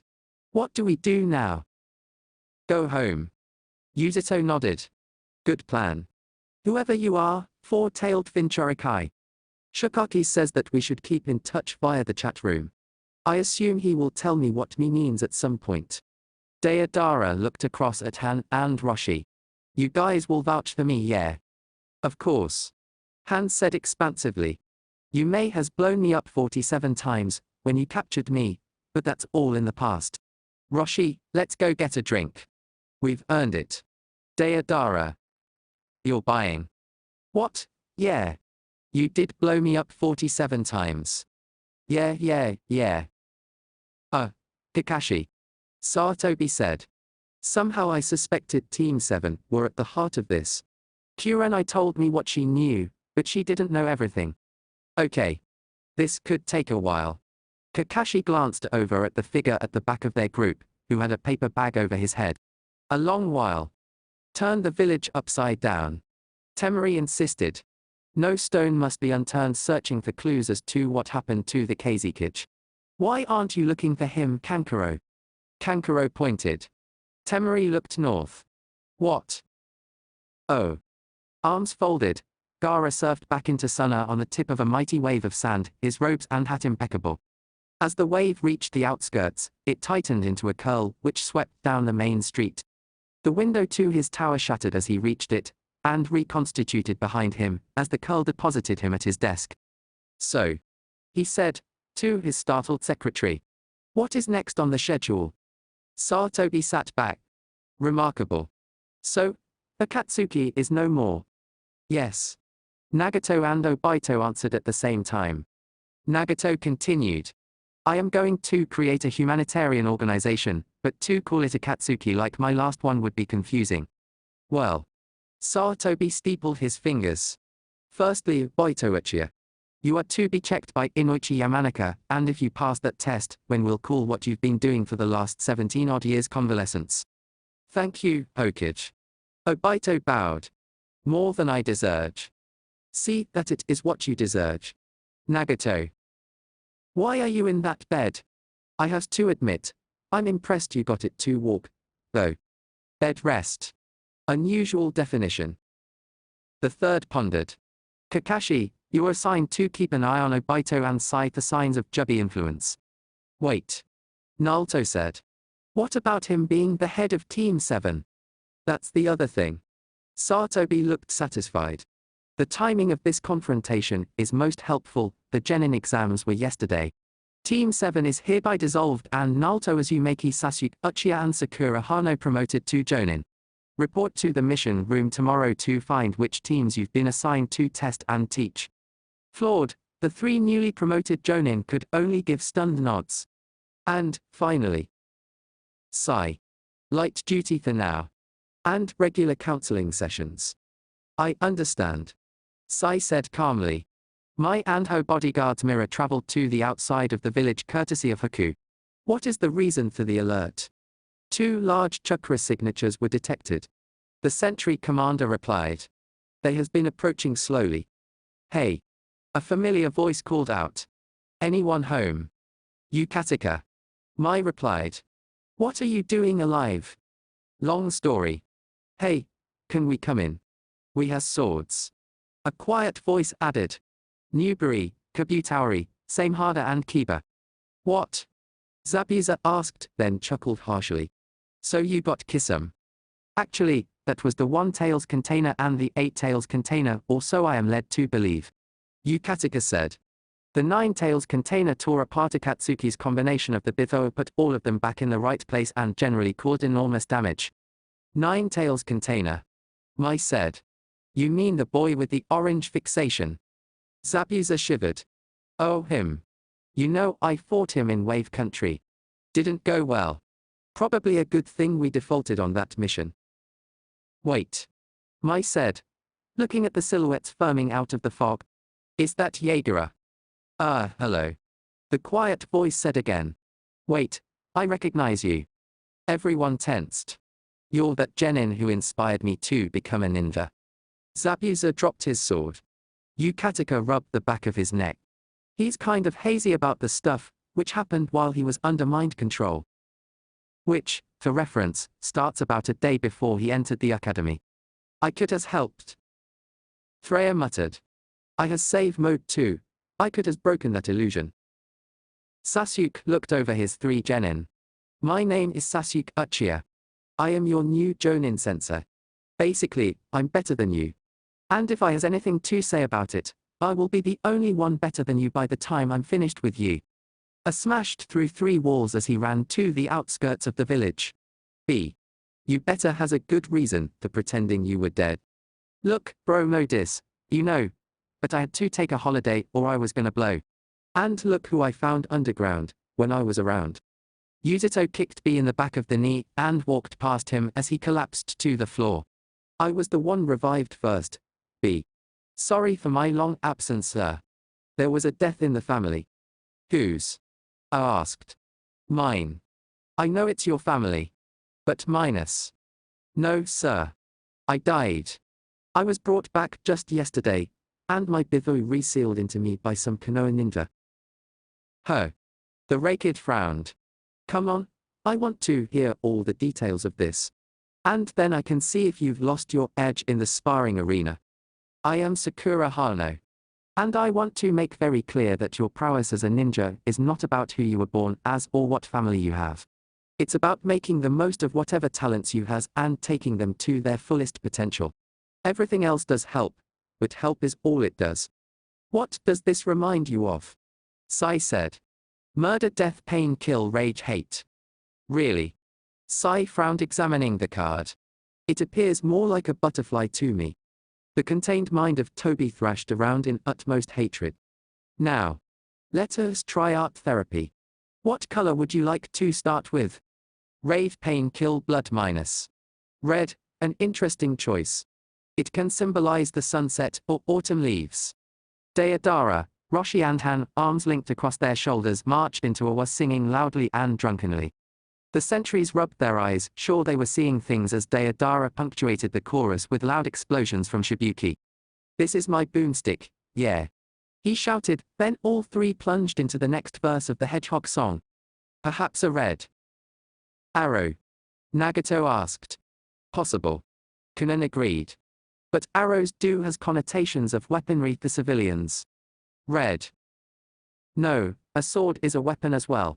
Coming up with a new symbol is difficult. The clouds were a stroke of luck. Hi. I'm Naruto Uzumaki Jonin. I'm the son of the fourth. I has more chakra than any other human being alive. I'm the container of the most powerful being on the planet. I am one with everything, and I am the main reason we have so many S-ranked nin in Konoha nowadays. And I was the dead last. So my expectations are a bit high to you lot. His three genin looked between themselves. One of them finally cleared his throat and spoke up. I'm Inari, if you remember. I was the guy in Wave who was really kind of depressed until you got me to stand up for myself. My aim is to make Wave a country with a Nina village again so we can help ourselves. Works for me. Naruto said. Who's next? My name is Yukimar. I want to make Guren proud of me. Short to the point. Fine by me. And last. I'm Isarabai. I had to be cured of a transformation illness by Tsunade, which took a long time, but now I'm ready to learn to be a proper ninja. That's the spirit. Now, go to training ground 12 tomorrow morning. The amount of breakfast you eat is up to you. Though you should know that I plan on only giving you lunch when the first training exercise you has is over. And that it'll be stressful, so you might be sick if you eat too much. Nobody wants that. Naruto waited until the three had left, then smirked. This was going to be fun. That's it to this part. If you enjoyed it, then like, share and subscribe for more, and also check out the other playlist. Hope you would like them too.